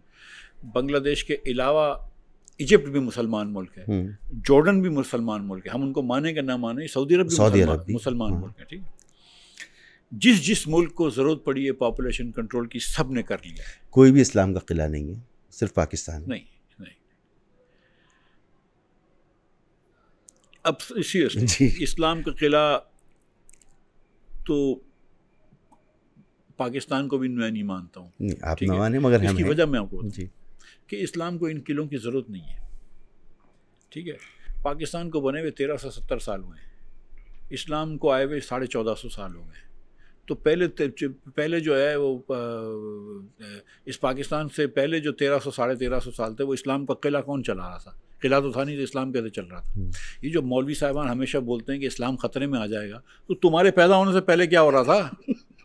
ठीक है, मतलब उसके अंदर कुरान मजीद आया, उसको कोलेट किया हज़रत ज़ैद बिन सभी ने, हज़रत उस्मान के ज़माने में दीगर कॉपियाँ जलाई गईं, वो एक कॉपी रही। उसके बाद वो कुरान मजीद के हुफ़ाज़ का इंतकाल हो गया, लेकिन फिर वो सेटिंग हो गई, सब कुछ लोग आ गए, आज आपको हर जगह हुफ़ाज़ नज़र आते हैं। हदीस जमा हुई, हज्जाज बिन यूसुफ के ज़माने में अराब लग गए, ठीक है, हाँ, उसके बाद हदीस जमा हुई जी, सही सत्ता है, और उसके अलावा बतेरी हदीस की किताबें हैं, पूरी शरिया की पूरी वो हुई जी, फ़िक़्ह की 4 बड़े इमाम आए, इमाम अबू हनीफ़ा, इमाम सुन्नियों के अंदर इमाम जाफ़र सादिक, 5 हो गए। ये तो सब पाकिस्तान बनने से पहले हो गया था। तो किला तो था नहीं आपके पास, तो ये कैसे हो रहा था? इस्तेमारी क़ुव्वतें इतनी जो है वो, मतलब मेरा कहने का है इतनी पावरफुल नहीं थी ना। अपने आप को इतना ना समझो ज़रूरी। ये अल्लाह ताला ने मज़हब दिया है, मैं आप अल्लाह करे पाकिस्तान क़यामत तक कायम, लेकिन मैं आपको एक गारंटी कर रहा हूँ, मुझे नहीं पता कि पाकिस्तान क़यामत तक कायम होगा कि नहीं, इस्लाम होगा। बेशक। ठीक है, तो ये किले की ज़रूरत नहीं है इस्लाम को। ठीक है, ये जो लोग रोज़ खड़े हो जाते हैं ना, कसम से Pakistan, Islam is very self sufficient. ठीक है, it doesn't need Saudi Arab, it doesn't need Pakistan, it doesn't need Egypt. Islam is surviving everywhere in the world और it is growing everywhere in the world. बेशक बेशक। लेकिन जब population control की बात आती है तो हम तो पोलियो रिडक्शन में कामयाब नहीं हुए अभी आज तक। हम पोलियो रिडक्शन में कामयाब हो जाते हैं ईमान से। अच्छा, अफगानिस्तान नहीं होता, और वहाँ की पॉपुलेशन इधर आ जाती है, उससे हमारा ट्रांसफ़र हो जाता है। और जो हमारे रेफ्यूजीज़ की पॉपुलेशन होती है, आप देख लीजिएगा ना, जब जहाँ पोलियो के वायरसेस और निकलते हैं ना, वो रेफ्यूजी की पॉपुलेशन करीब होती है। कभी कभी निकला है पिंडी के भी सेंटर। नहीं, कराची से हर साल, कराची में बहुत अफगानी पॉपुलेशन सुपर हाईवे पे रहते हैं ना, जिसको अब हम मोटरवे कहते हैं। जी जी जी जी। वो सुपर हाईवे मैंने छोड़ दिया मोटरवे कहना, उसको सुपर हाईवे कहते हैं। क्यों छोड़ दिया? क्यों सारे पंजाब में मोटरवे बनाया, सिंध में जब बारी आती है इनके पास पैसे खत्म हो जाते हैं। मैं कहा यार, तो अयूब खान जो बना के गया सुपर हाईवे, तो उसका नाम मोटरवे रख दो, तो ये मोटरवे नहीं, हमको हमारा मोटरवे दो। ठीक है, सो द थिंग इज कि मतलब सुपर हाईवे पे अफगानियों की पॉपुलेशन है, तो उसकी वजह से तो ये सिर्फ Afghanistan failure, this is not a Pakistan. अच्छा, ठीक है। पोलियो तो बट द थिंग इज कि जब आरिफ अलवी साहब सदर थे तो उन्होंने मुझे बताया था कि उनकी बात भी हुई थी, उलमा कराम भी रेडी हैं ये करने के लिए। आप उलमा की बहाना लेके, ये उलमा को आपने IMF बना दिया है। ठीक है, लेकिन जब हमको उलमा से भी चीज़ करवानी होती है ना, अभी आपने देख लिया है ना कुछ दिनों पहले, करवा लेते हैं। ठीक है, तो ये कैसे होगा? यानी पॉपुलेशन कंट्रोल किए बगैर तो कोई गुजारा ही नहीं है। तो करो ना, कैसे करें? यहाँ तो बात करनी है, अजाब है। कोई बात का मतलब मैं और आपको बात करनी शायद इतनी दुरुस्त तरीका नहीं आता, लेकिन लेडी हेल्थ वर्कर्स जो होती हैं वो गांव-गांव गोट जाएं, अर्बन शहरों में शुरू करें, गवर्नमेंट इंसेंटिव प्रोग्राम करे, वाइसेक्टमी के इंसेंटिव प्रोग्राम करे, हिस्टेरेक्टमी के प्रोग्राम्स करे, वो जो ट्यूब टाइट्स के जो भी किस्क होते हैं तरीक़ेकार, 2-3 बच्चे हो जाएं तो उसके बाद वो 5 साल वाले टीके होते हैं, 3 साल वाले टीके होते हैं, बहुत सारी चीज़ें होती हैं। पिल्स को आम कर सकते हैं, दीगर कॉन्ट्रासेप्शंस को आम कर सकते हैं। मैं उसमें अब तफरीर में नहीं जाना चाहता हूँ, लेकिन द थिंग इज़ कि देयर आर वेज, मुझे तो इतना नहीं समझ में आता, लेकिन कोई कमेटी तो बनाओ, कोई गायनाकोलॉजीज़ के एक्सपर्ट्स, कोई पॉपुलेशन की डेमोग्राफी के एक्सपर्ट्स, मज़हब के एक्सपर्ट्स, उलमा इकराम को बिठाओ, इस्लामिक आइडियोलॉजी वालों को बिठाओ, बैठ के बात तो करो। हम सारा दिन बात करते हैं, 8 कमेटियाँ प्राइम मिनिस्टर साहब ने बनाई हैं, 8 या 10 कमेटियाँ एक्सपोर्ट्स बढ़ाने पे। बढ़ेगा नहीं एक्सपोर्ट, लेकिन कमेटियाँ बनाई, तो एक कमेटी इस पर भी बना दें। तो ये भी आइडियोलॉजी का मसला है, कॉम्पिटेंस का मसला है, नॉट अंडरस्टैंड। देखो, ये समझ और कॉम्पिटेंस अलग होती है। छोटी मोटी समझ सबको होती है अपने फ़ायदे की, अपने सियासी फ़ायदे की, ठीक है, लेकिन दे डोंट रियली अंडरस्टैंड कि यार this is very very important, this is not urgent. ठीक है, पॉपुलेशन कंट्रोल का आज शुरू करोगे तो आज फ़ायदा नहीं होगा, लेकिन जिसका आज फ़ायदा नहीं हो रहा, सियासतदान उसका नहीं सोचता। वो तो ये सोचेंगे ना यार मैं 5 साल मेहनत करूंगा और समर तो 8वें साल आएगा, तो अब तो मेरे बच्चे होंगे, मुझे क्या जरूरत है। शॉर्ट टर्म प्लानिंग है हमारी। तो पहली चीज़ आपने पॉपुलेशन कंट्रोल, आगे आप तालीम, ठीक है। तो उसके बाद आपने तालीम को एक्चुअली ठीक करने के लिए आपको लोकल गवर्नमेंट्स बनानी पड़ेंगी। अगर लोकल गवर्नमेंट सूबे नहीं बनने देते तो फिर आपको छोटे सूबे बनाने पड़ेंगे। ठीक है, पहला ऑप्शन दे दें कि लोकल गवर्नमेंट बन जाओ, इंसान के बच्चों की तरह इसको एम्पावर्ड करो, सारे पैसे खुद नहीं रख लो, इजारादारियाँ ना कायम करो। लेकिन अगर तुम बज़िद हो के इजारादारी कायम करोगे तो फिर हम छोटे सूबे बना देंगे। ठीक है, ख्वाजा आसिफ साहब ने पार्लियामेंट में कहा कि हमेशा लोकल बॉडी सिस्टम जो है पॉलिटिकल मनूवरिंग के लिए या पॉलिटिकल ज़रूरतों के तहत जो है उसका, यानी वो एक हथियार है, पॉलिटिकल हथियार के तौर पर उसे इस्तेमाल किया है। यही हुकूमत का लेवल होता है जो हुकूमत को सर्विस पहुंचाता है, लोगों को सर्विस पहुंचाता है। ये करें, 4-5 चीज़ें, police, health, education, water supply, तो ज़रूर दे दें आप लोग गवर्नमेंट को। डायरेक्ट उनको आप फंड करें वफाक से। PFCs तो सूबे बनाती नहीं है, तो NFC के अंदर अपने अपने इससे म्यूनिसिपल कॉर्पोरेशन के दे दें। 70% of this money should go to this localities, 30 should go to the provinces. फिर आपने जो है हुकूमत की साइज़ निचकारी करनी है, और हुकूमत की साइज़ को छोटा करना है, और टैक्स रेट्स कम करने हैं, सेल्स टैक्स रेट कम करने हैं, इनकम टैक्स रेट्स कम करने हैं, ये गलत इंसेंटिव्स कम करने हैं आपने। ठीक है, ये एक बहुत ज़रूरी है, लेकिन हुकूमत का अखराजात साथ साथ कम करने हैं। फिर जो करने के रिफॉर्म्स हैं हुकूमत के अंदर, पेंशन रिफॉर्म्स करना ज़रूरी है, हुकूमत की साइज़ छोटा करने की ज़रूरत है, हुकूमत का स्कोप छोटा करने की ज़रूरत है, वो काम करें। ये 4 काम करने हैं आपने, बस सब ठीक हो जाएगा। यार देखिए, हर चीज़ तो, कल मैं European member of parliament Germany से थे, वो मेरे घर पे आए हुए थे। ठीक है, तो वो जर्मनी के मसाइल बता रहे थे। जिधर 50-60 हज़ार डॉलर पर कैपिटा जीडीपी है, ठीक है। तो मसाइल तो कभी भी ख़त्म नहीं होंगे ना, नहीं होंगे। ठीक है। अभी तो ये बिलावल साहब आए हैं, आसिफा बीवी आई हैं, मरियम बीवी आई हैं, तो इनके बच्चे भी तो आएंगे, तो वो भी तो हुकूमत में आएंगे ना। जुनैद सफदर के ज़माने में भी मसाइल तो होंगे, ठीक है। तो आपको यकीन है इस बात का? यकीन नहीं है, लेकिन क्योंकि वो तो अभी तक कहीं है ही नहीं ना, कहीं यकीन नहीं है, लेकिन मतलब एक बात कर रहा हूँ। हाँ। तो चलो जुनैद सफदर नहीं हो, कोई और हो जाए, लेकिन मिसाल है कि इनके बच्चे भी तो आएंगे, तो मिसाल ही होंगे। हाँ। हो सकता है कि हमारे बच्चे भी आ जाए, कोई मेरे आपके हाँ, बच्चे के भी कभी चांस लग जाए, क्या पता। आपकी तो पार्टी बन गई है। मेरे बच्चों को तो कोई इंटरेस्ट नहीं है, लेकिन मेरी पार्टी बन गई है। पार्टी बन गई है आपकी। हाँ। तो सर और मैंने उसे वैसे ये पार्टी के अंदर आइन में लिखवाया कि शाहिद भाई के बाद शाहिद भाई के बच्चे नहीं आ सकते पार्टी में। सिर्फ शाहिद भाई के लिए ही है? सिर्फ नहीं, शाहिद भाई के लिए, सबके लिए। सबके लिए। हाँ। यानी जो सरबराही कर लेगा उसके बच्चे नहीं आएंगे? सरबराही 2 टर्म कर सकता है, उसके बाद उसको जाना जरूरी है उस पोस्ट से। तो सर कोई और आएगा, उसके बच्चे नहीं आ सकते ना, उसकी कोई उनकी शाहिद भाई की एक बहन सियासत में, वो भी नहीं आ सकती। अच्छा, आप इतना जो है वो बिल्कुल एक हट के पार्टी का आपने एक स्ट्रक्चर बनाया है, और 1-2 मरतबा आप सदर बन गए पार्टी के, उसके बाद नहीं बन सकते। तो मैंने पहले भी किसी जगह पे सवाल किया था कि मिफ्ता भाई, हमारे यहाँ जो निज़ाम है उसको हमने माना है, समझा है, और उस पर हम अमल करते हैं।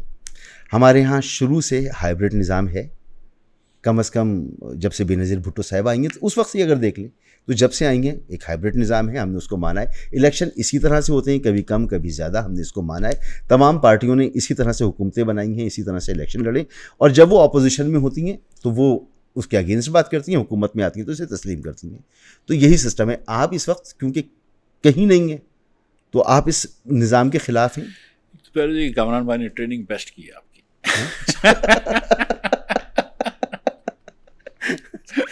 उस्ताद है मेरे मेंटोर हैं, मेरे मेंटोर हैं। वो कि देखें, मेरी बात सुने, ममनून साहब की एक बात जो है ना, मैं समझता हूँ कि वो सियासत की बेस्ट बात है। उन्होंने कहा, यार अगर हुकूमत में नहीं आओगे तो क्या मर जाओगे? मौत तो नहीं आ जाती ना। नहीं आए तो नहीं आए, इलेक्शन लड़ते हैं, हार गए तो हार गए, जीत गए तो जीत गए। तो अगर आपकी सिर्फ ऑब्जेक्टिव ये है कि आपकी कोई डिग्निटी नहीं है, आपका कोई वैल्यूज़ नहीं है, कभी आप वोट को इज़्ज़त दें, कभी आप किसी और को इज़्ज़त दें, आपको कोई कॉन्सेप्ट नहीं है, ठीक है। जब आप कहते हैं रोटी कपड़ा मकान, तो आगे वाले को पता ये नहीं चलेगा कि आप देना चाहते हैं या लेना चाहते हैं, ठीक है। आप किसी दिन जो है वो मीर जाफ़र बना देते हैं, किसी दिन अपना बाप बना लेते हैं, ठीक है। अगर आप लोगों की ये सियासत है ना, तो फिर मुल्क ऐसे ही चलेगा। तो मैंने और शाहिद भाई ने कम से कम ये सोचा हुआ है कि यार सही तरीके से सियासत करें, सही बात करें, ठीक है। So I try to do the right thing, we try to say the right thing, we don't ठीक है। और हम किसी को ये कैसे कह सकते हैं कि यार पाकिस्तान के लिए सिर्फ शरीफ ख़ानदान का या भुट्टो ख़ानदान का होना ज़रूरी नहीं है, कोई और लोग भी लीड कर सकते हैं, या इमरान खान का ही होना ज़रूरी नहीं है, कोई और लोग भी लीड कर सकते हैं। अगर हम अपनी पार्टी में कहेंगे नहीं हमारी पार्टी में लेकिन शायद अब्बासी ही होगा, तो बात ही नहीं बनती ना। तो कोई भी हो सकता है। और शाहिद भाई की उम्र 65 साल है, मेरी उम्र भी 61 साल है, मतलब ठीक है, मतलब अल्लाह करे, लेकिन लाइफ गोज ऑन, ठीक है। मतलब कुछ और कर लेंगे ज़िंदगी के अंदर, मतलब ये कि मतलब कोई और हो सकता है कि ये पॉडकास्ट मेरा और आपका कोई पश्तून बच्ची सुन रही हो, या कोई सिंधी बच्ची सुन रही हो सिटिंग इन लाड़काना या चार सद्दा, और वो हमारी पार्टी ज्वाइन कर ले, और 10-15 साल बाद वो इस पार्टी को लीड करके अगर प्राइम मिनिस्टर बन जाए, तो मैं ज़िंदा हूँ या नहीं हूँ, मैं सोचूंगा यार वो बात ठीक है। और हो सकता है कि जिस दिन वो ओथ ले, तो उस दिन उसको मुझको और शाहिद भाई को याद कर ले कि यार इन्होंने अच्छा काम किया था। सो वी आर पुटिंग देखिए ना, दूसरी मुल्कों में भी तो पार्टियां हैं ना जो 200 साल से चल रही हैं, तो हम एक वो शुरू कर रहे हैं स्टेप, और journey of 1000 miles begin with the first step. मैं आपको मसूद भाई बता रहा हूँ कसम से, मैंने अभी PIB के अंदर हमने 1000 लोगों का जलसा किया है, फारूक सत्तार साहब के घर की दूसरी वाली गली में, लोअर मिडिल क्लास माजर एरिया, आपको पता है, बाकी पाकिस्तानियों को नहीं पता होता। जितना रिस्पांस मुझे अवाम पाकिस्तान में मिलता है, मैंने बहुत मेहनत करी है मुस्लिम लीग के लिए, यहाँ पे कभी भी इतना मुस्लिम लीग के लिए नहीं मिला है। जितना वैक्यूम मुझे आज कराची में नज़र आता है, कभी भी नज़र नहीं आया है, ठीक है। There is work to be done. हम तो बहुत छोटे हैं, ना होने के बराबर हैं, लेकिन आप देखेंगे इंशाल्लाह कि हम कोशिश कर रहे हैं। शाहिद भाई 2 दिन पहले भी थे, लेकिन शाहिद भाई आए थे, हम 4 जगहों पे ले गए। मैं इनको कम्युनिटी से मिला रहा हूँ, मैं खोजों की कम्युनिटी में ले गया, ठीक है, दसनाशरी गुजराती शिया। मैं इनको मेमनू के पास ले गया, all Pakistan Memon federation. Businessman एक हैं हमारे समी खान साहब, उन्होंने इनकी दावत की। फिर एक दिन PIB के अंदर जलसे करे, तो शाहिद भाई की भी बड़ी लोग अप्रिशिएट करते हैं, उनकी बातें अप्रिशिएट करते हैं। उनको ये लगता है कि यार मिफ्ताह और शाहिद जो है ना वो बातें सही करते हैं, ठीक है, लेकिन अभी हम बातें ही कर सकते हैं ना। नहीं, अल्लाह ताला आपको अभी जब इलेक्शन आएगा तो फिर देखेंगे इंशाल्लाह ताला। जीत गए तो जीत गए, हार गए तो हार गए, लेकिन एकदम डिग्निटी लूज करके नहीं जीतना नहीं, ये बहुत बहुत बहुत अच्छी बात है। और इसीलिए मैंने देखा जब आपने कराची में अपने दफातर खोले और मैं आया था, उसमें बड़ा अच्छा रिस्पांस था, बहुत बहुत लोग थे आपने जमा किए हुए थे। बस दो बातें, वो तो दोराजी कॉलोनी था ना, वो मेरे मेमन थे। नहीं, तो आपने PIB में किया जो आप बता रहे हैं, वो तो बड़ा मैदान है और वहाँ तो नहीं, अभी हमने हमारे शेख सलाउद्दीन साहब जो MQM के MNA भी थे, जी शेख सलाउद्दीन, अब उन्होंने जो है वो दिसंबर 6 को या दिसंबर 7 को या शायद 14 को वो अब सेंटर डिस्ट्रिक्ट के अंदर नॉर्थ नाज़िमाबाद में या लियाकताबाद में कहीं ना कहीं वो एक जलसा करेंगे। अच्छा, उसके बाद अगला जलसा जो है कोरंगी में होगा। ये हज़ार 1500 लोगों का होगा, इससे बड़ा नहीं होता है, ठीक है, लेकिन ये हम करते रहेंगे। कब तक सोच रहे हैं मीनार पाकिस्तान तक पहुँचने का? हमारी सोच है कि इलेक्शंस जो है ना वो अभी तो बहुत दूर है, 29 में तो है ना इलेक्शन, 29 में, तो हमारे पास हमारी सोच है कि हमारे पास वक्त है, हमको ऑर्गेनाइज करनी चाहिए पार्टी। तो हम ऑर्गेनाइज कर रहे हैं। मीनार पाकिस्तान पे जाना ज़रा सा अभी प्रीमेच्योर है हमारे लिए, ठीक है, लेकिन हम जगहों पे, लाहौर के अंदर जगहों पे जाएंगे। निश्तर पार्क कर लेंगे उससे पहले, निश्तर पार्क उससे पहले निश्तर पार्क पे अल्लाह की मेहरबानी से वो चाइना कटिंग इतनी हो गई है, आप तो छोटा हो गया। लियाकत बाग कर लेंगे आप, सब जगह जाएंगे सर। लियाकत बाग में जाते हुए डर लगता है, लेकिन खतरनाक जगह है उधर। शाहिद भाई उनको सर आप तुम तल्ले चले, उनको मत लेके जाइएगा, वहाँ पर 2 वज़रा है, साबिक वज़रा आज़म। तो इसलिए मैं कह रहा हूँ कि शायद नहीं, उधर मैं कहूँगा शाहिद भाई अकेले चले, मैं आपकी गाड़ी में नहीं आ रहा हूँ। शाहिद भाई को लेके ही बन जाइएगा, उनको जो ना नहीं बगैर शाहिद भाई के जलसे नहीं होते। नहीं, वो शाहिद भाई हमारा वो है माशाल्लाह से, इस उम्र में भी वो जितने एक्टिव हैं। और गालिबन पिछले साल की बात है, उनसे मुलाकात हुई तो उन्होंने मुझे ड्रॉप किया होटल तक। तो जिस तरह वो गाड़ी चलाते हैं ऐसा लगता है जहाज़ चला रहे हैं वो, कसम खुदा की, बहुत तेज़ चलाते हैं, बहुत तेज़ चलाते हैं गाड़ी। मैंने कहा इतनी तेज़ चलेंगे, मैं इस गाड़ी को नहीं देख रहा, 2 गाड़ियाँ आगे देख रहा हूँ। वो अपनी ड्राइविंग पे उनको कुछ ज़्यादा ही नाज है, लेकिन बहुत तेज़ चलाते हैं गाड़ी। तो मतलब सीरियसली 2-2.5 घंटे, मैं खैर एग्जैजरेट करता हूँ। मैं कभी कभी मेरे घर से एयरपोर्ट जा रहा हूँ, मैं शायद मुझे स्पीड पे जा रहे हैं, गाड़ी को ले जाइए इस्लामाबाद, आधे घंटे में जी। 2 बातें सिर्फ आपसे और पूछना चाहूँगा, क्योंकि हम कराची आइट हैं और कराची से दिली वाबस्तगी भी, और जब तक कराची ठीक नहीं होता हमारे जहनों में यह है कि पाकिस्तान उस वक्त तक ठीक नहीं होता।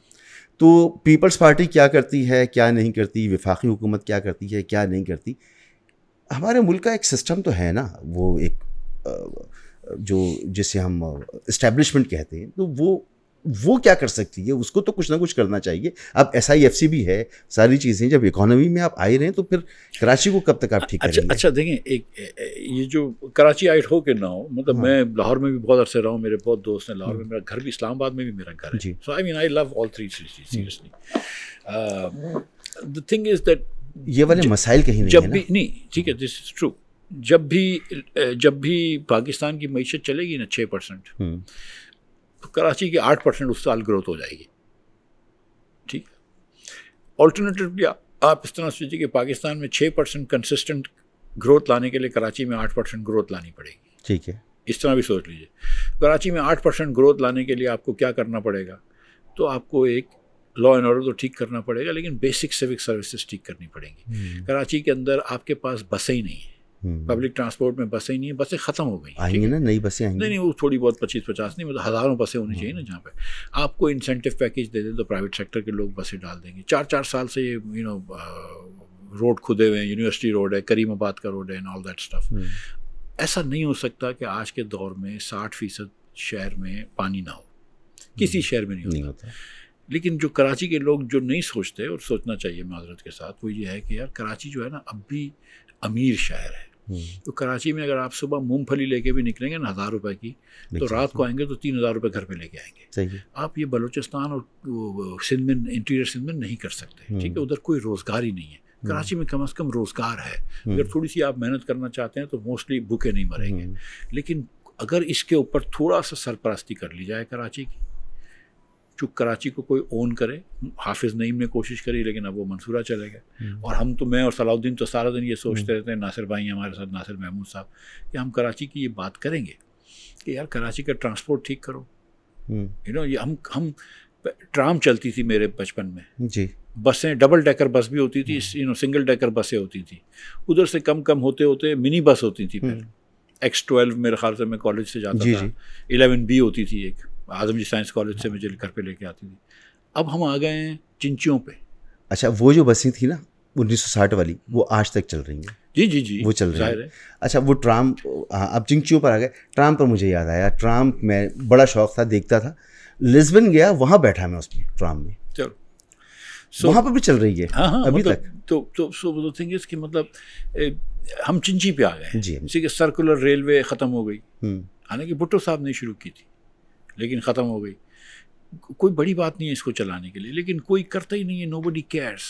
ठीक है, Sindh government really doesn't care, वफाक भी also doesn't care. So I think that this and to be very honest with you, इसमें सबसे ज़्यादा डिसअपॉइंटिंग रोल जो है ना वो MQM का है कि MQM ने तो मतलब बेड़ा गर्क ही करा है कराची का, कोई अच्छा ही चीज़ नहीं करी। आजकल आपस में लड़ रहे हैं, यू नो, बट लेकिन मतलब यही कर रहे हैं। पीपल्स पार्टी को, PTI को वोट 13 में तो इतने मिले नहीं, लेकिन 18 में मिले कुछ वोट, कुछ सीटें ज़्यादा मिली इनको, लेकिन उन्होंने कुछ भी नहीं किया। 13 में मुझे एक MQM के बहुत ही अहम शख्सियत थे, अब पीपल्स पार्टी के साथ हैं, उन्होंने कहा कि आखिर वक्त पर हमें मैसेज मिला कि भागो, ठीक करो, वरना PTI ज़्यादा सीटें ले जाएगी। तो 13 में PTI को रिवर्स किया गया था। हाँ, और 18 में फिर PTI को पॉजिटिव किया गया था, और फिर 24 में एकदम रिवर्स कर दिया। वो तो तारीख है। तो वो सबसे अच्छी बात वो उस दिन मैं देख रहा था कि जब शाहिद भाई को मुशर्रफ साहब का मार्शल लाया और जेल में डाला, तो अखबार में आया था कि कौमी मफाद में इन लोगों को पकड़ के लाठी जेल में डाला। जी, 2-3 साल बाद जब छूटे वो, तो उस पर अखबार में आया कि कौमी मफाद में इनको छोड़ दिया। शाहिद भाई बोलते मुझे आज तक समझ में नहीं आया कि कौमी मफाद है क्या। तो ये भी कौमी मफाद में कभी MQM को जिताते हैं, कभी MQM को हराते हैं। और इस किस्म के इलेक्शंस के अंदर आंख मचोली खेलने से या अपने माइंड चेंज करने से, हमने बलूचिस्तान के अंदर भी जो मसाइल है ना, उसकी एक वजह यही है। तो कराची के अंदर सीरियसली, मतलब हमारी पार्टी का मैं आपको बता दूँ, ये K4 बना रहे हैं 20-30 साल से, पता नहीं कितने, वफाक भी पैसे दे चुका। मैं उस वक्त भी कहता था कि K4 ना करो, 1996 से चल रहा है। मैं उस वक्त भी कहता था कि K4 ना करो। इस सामने समंदर है आपके, और लिटरली सामने समंदर है। ठीक है, 3-4-5-6 किलोमीटर अंदर जो है वो, उधर से पानी खींचो और RO प्लांट्स लगा लो। कराची को RO प्लांट मिल जाएगा और सब पानी कराची पानी। बहुत महंगा नहीं होगा? नहीं, जो आज जिस रेट पे पानी खरीद रहे हैं उससे सस्ता ही होगा। ठीक है। नंबर 2, अगर अवाम पाकिस्तान की भी हुकूमत आई, 6 महीने के अंदर हर हाइड्रेंट बंद कर देंगे। 3 महीने के अंदर किसी भी हाइड्रेंट को मेन लाइन से कनेक्शन नहीं होगा, वो कुएं से निकाल लो तो निकाल ले। ठीक है। एंड 6 महीने के अंदर हाइड्रेंट आपके, और 2 साल के अंदर पूरी कराची में पाइपलाइंस होने चाहिए, RO प्लांट चलने चाहिए, और हर आदमी को बशमूल इन डिफेंस क्लिफ्टन इनको भी फोर्स करें कि आप लाइनें डालें। हम ये पोल्यूशन की ट्रकें चलाएंगे भी नहीं, और हम सबको पानी देंगे जी। ठीक है। और पूरे पाकिस्तान, बल्दिया के अंदर पानी नहीं थे, इतिहाद टाउन में पानी नहीं थे, गरीब तरीन पश्तून और हज़ारावाल लोग रहते हैं वहाँ पे, उनको पानी नहीं देती। तो आप पानी नहीं दे रहे 60% को, तो this is the first thing Awam Pakistan will do. Within 3 months all water hydrants will be disconnected from the main line. 6 months के अंदर there will be no need for any water hydrants. In 2 years there will be water in every home in Karachi इंशाल्लाह। दूसरी चीज़ हम ये करेंगे कि जो मैं आपसे बता रहा था, स्कूल वाउचर्स कर देंगे कि हर बच्चे को स्कूल वाउचर देंगे, प्राइवेट स्कूल का वाउचर देंगे, और बच्चे को ये देंगे। मतलब ये अगर आपने चीज़ें नहीं करी, police will be local police, ठीक है, and responsible and answerable to neighbourhood committees.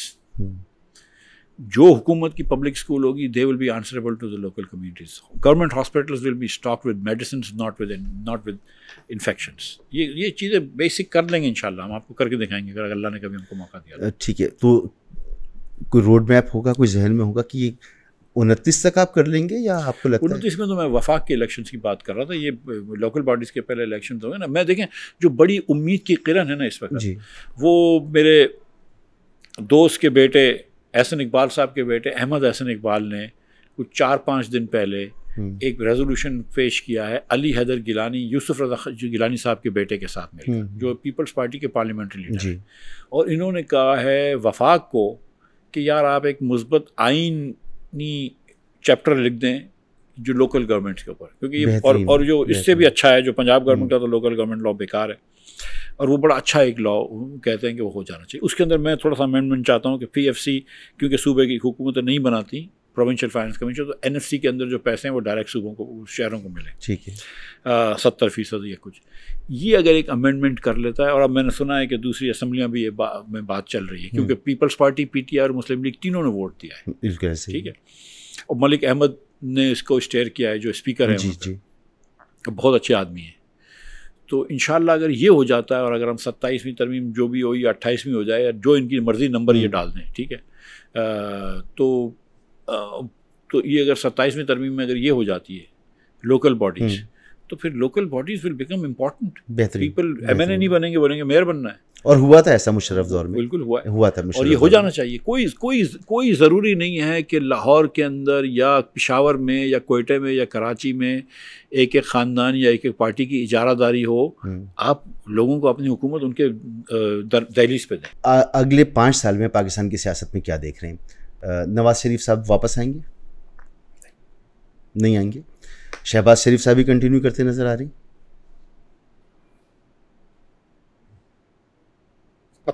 Pakistan की तारीख ये है कि किसी वज़ीर आज़म ने अपनी टर्म पूरी नहीं की है, तो वो तो टर्म भी पूरी करते नजर आ रहे हैं, और तवक्को है कि अगर शायद, मुझे नज़र नहीं आ रहा है टर्म पूरी करते। अच्छा, नहीं आ रहे? नहीं। ये जो बलूचिस्तान वाले माहिदे की बात हो रही है कि वो 2.5 साल के लिए था, वहाँ तो कुछ नहीं हुआ, मगर कश्मीर में तब्दीली आ गई है। अब पहले जिस वज़ीर आज़म को सपोर्ट किया था उसको हटाकर अब पीपल्स पार्टी अपना वज़ीर आज़म वहाँ पर लेकर आ रही है अपने। हाँ, तो ये इसका असर क्या विफाक में भी नज़र आएगा? मुझे ये नहीं पता, मुझे कोई माहिदे का नहीं पता आपस में इनकी क्या अंदर बात हुई है, मुझे तो नहीं इसका प्रीव्यू है।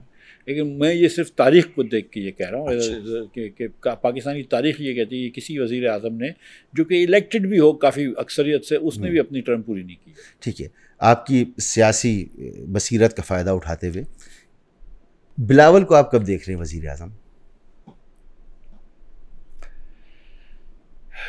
मैं ये समझता हूँ कि बिलावल भुट्टो साहब को वज़ीर आज़म बनने के लिए सबसे बड़ा जो ज़रूरी काम है वो ये नहीं कर रहे। वो बहुत मकबूल है, समझदार हैं, पब्लिसिटी है इन्हें। सिंध में अगर ये थोड़ा सा अच्छा काम कर लें बशमूल कराची के, तो उनकी पंजाब में एक्सेबिलिटी बढ़ेगी जाएगी। इमरान खान जेल से कब बाहर आ जाएंगे? इसीलिए खुदा ने कहा है ना कि गैब का इल्म मेरे पास है। हमारे बड़े नहीं समझते, सियासी बसीरत बहुत सारी चीज़ें जो है वो हुज़ूर सल्लल्लाहु अलैहि वसल्लम को बताई थी, लेकिन ये इसका मुझे पाकिस्तान में जो है ना वो कहते हैं ना कि वक्त बदलते हुए देर नहीं लगती, दुनिया में नहीं लगती। कभी के दिन बड़े, कभी की रात बड़ी। हमारे मुस्लिम लीग के दोस्तों को लगता है कि इमरान खान कभी भी जेल से वापस नहीं आएंगे, 10 साल तक नहीं आएंगे। उनको लगता है कि 10 साल तक उनकी हुकूमत रह जाएगी। उनको ये इसीलिए जब ये सब चीज़ें होती हैं तो मैं इनको बोलता हूँ कि थोड़ी सी कोई लिहाज कर लो, वक्त हमेशा एक जैसे नहीं रहते और तुम्हारी बारी भी आएगी, और इनकी बारी आएगी, ये मैं आपको यकीन दिला रहा हूँ। अच्छा, ठीक है, मतलब ये अल्लाह का भी कोई वो है, निज़ाम है। मतलब आप इस किस्म की लूट मार की हुकूमत पे बैठे हुए हों, मतलब जो आपकी हुकूमत, आप सीटें नहीं जीते और हुकूमत बन के बैठे हो, तो हमेशा नहीं रहती ये चीज़ें। तो मेरा ख्याल है कि ये कभी ना कभी इनकी बारी भी आएगी। और पाकिस्तान में कब अपोजिशन की बारी नहीं आई है, मतलब कब वो उस पर नहीं रहा है हदफ पे। अल्लाह करे कि खैर हो, लेकिन अब मैं तो चाहता हूँ कि ये सब एक दूसरे को जेल में बंद करना छोड़ दें। लेकिन इमरान खान साहब कभी ना कभी तो छूटेंगे, मुझे नहीं पता सीरियसली। मतलब आई डोंट रियली सी क्या कर लें ऐसा कि छूट जाएं। वो तो अब मुनीब फारूकी से पूछ लीजिए, मुनीब फारूक से पूछ लीजिए क्या कर ले, मुझे क्या पता। मुनीब को पता होगी, मैं फ़ोन कर लूँगा रात को मुनीब को कि भाई ज़रा पूछेगा, मुझे भी बताइए। वही वो अक्सर कहते हैं ना कि ये कर लो, ये 4 चीज़ें कर लो तो वो कर लेंगे। इस वक्त सियासत में जमूद है पाकिस्तान में, कोई चीज़ आगे नहीं जा रही है। लेकिन जैसे टाइम निकल रहा है इस तरह अगर 3 फरीक देखें, इमरान खान, मुस्लिम लीग पीपल्स पार्टी एक तरफ, मुस्लिम लीग पीपल्स पार्टी एक तरफ, इमरान खान एक तरफ और फ़ौज एक तरफ, तो फ़ौज स्ट्रॉन्ग होती जा रही है दुनिया भर में जो कामयाबी हुई हैं। इमरान खान साहब उस हिसाब से वीक होते जा रहे हैं, और इस हिसाब से देखा जाए तो पीपल्स पार्टी और मुस्लिम लीग स्ट्रॉन्ग होने चाहिए। लेकिन जब आप बहुत स्ट्रॉन्ग पार्टनर के साथ हों तो शायद कभी कभी उस पार्टनर को आपकी ज़रूरत नहीं होती। ठीक। 2047 में पाकिस्तान को कैसा देख रही हैं? बेवाशाह से कहाँ नजर आएगा यार।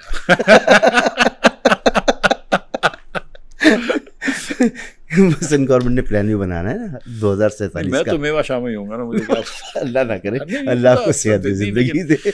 नहीं मकसद यार हम सीरियस आंसर, जी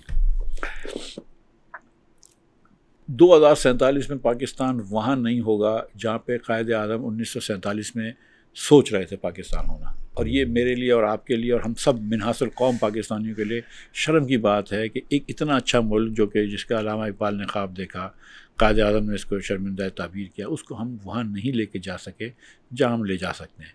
लेकिन अब भी हमारे पास 22 साल हैं, अब भी कुछ इंसान के बच्चे बन जाएं हम लोग और थोड़ा सा काम करना शुरू कर दें, थोड़े से सिस्टम को चेंज करें। मैं आपको यकीन दिला रहा हूँ कि पाकिस्तानियों के अंदर किसी चीज़ की कमी नहीं है। पाकिस्तानियों की सिर्फ आप पाकिस्तानियों को आज़ादी दें और पाकिस्तान की गवर्नेंस को ठीक करें, आप देखें बच्चे कहाँ ले जाते हैं हमको इंशाल्लाह। मतलब पता नहीं, एक फरमाइश कर रहा हूँ आपसे, अगर आप मुनासिब समझे तो ठीक है। आपका एक और हिडन टैलेंट है, आप बहुत अच्छी नात पढ़ते हैं। मैं अल्लाह की मेहरबानी से नातें पढ़ लेता हूँ, सलात व सलाम वगैरह पढ़ लेता हूँ, लेकिन अगर इस वक्त इजाज़त दे दें तो मैं उससे वो चलें, फिर मैं आपकी वीडियो लगा दूंगा, लोगों को सुनाऊंगा। चलें लोग जरूर सुना दीजिएगा। ठीक, thank you so much, thank you.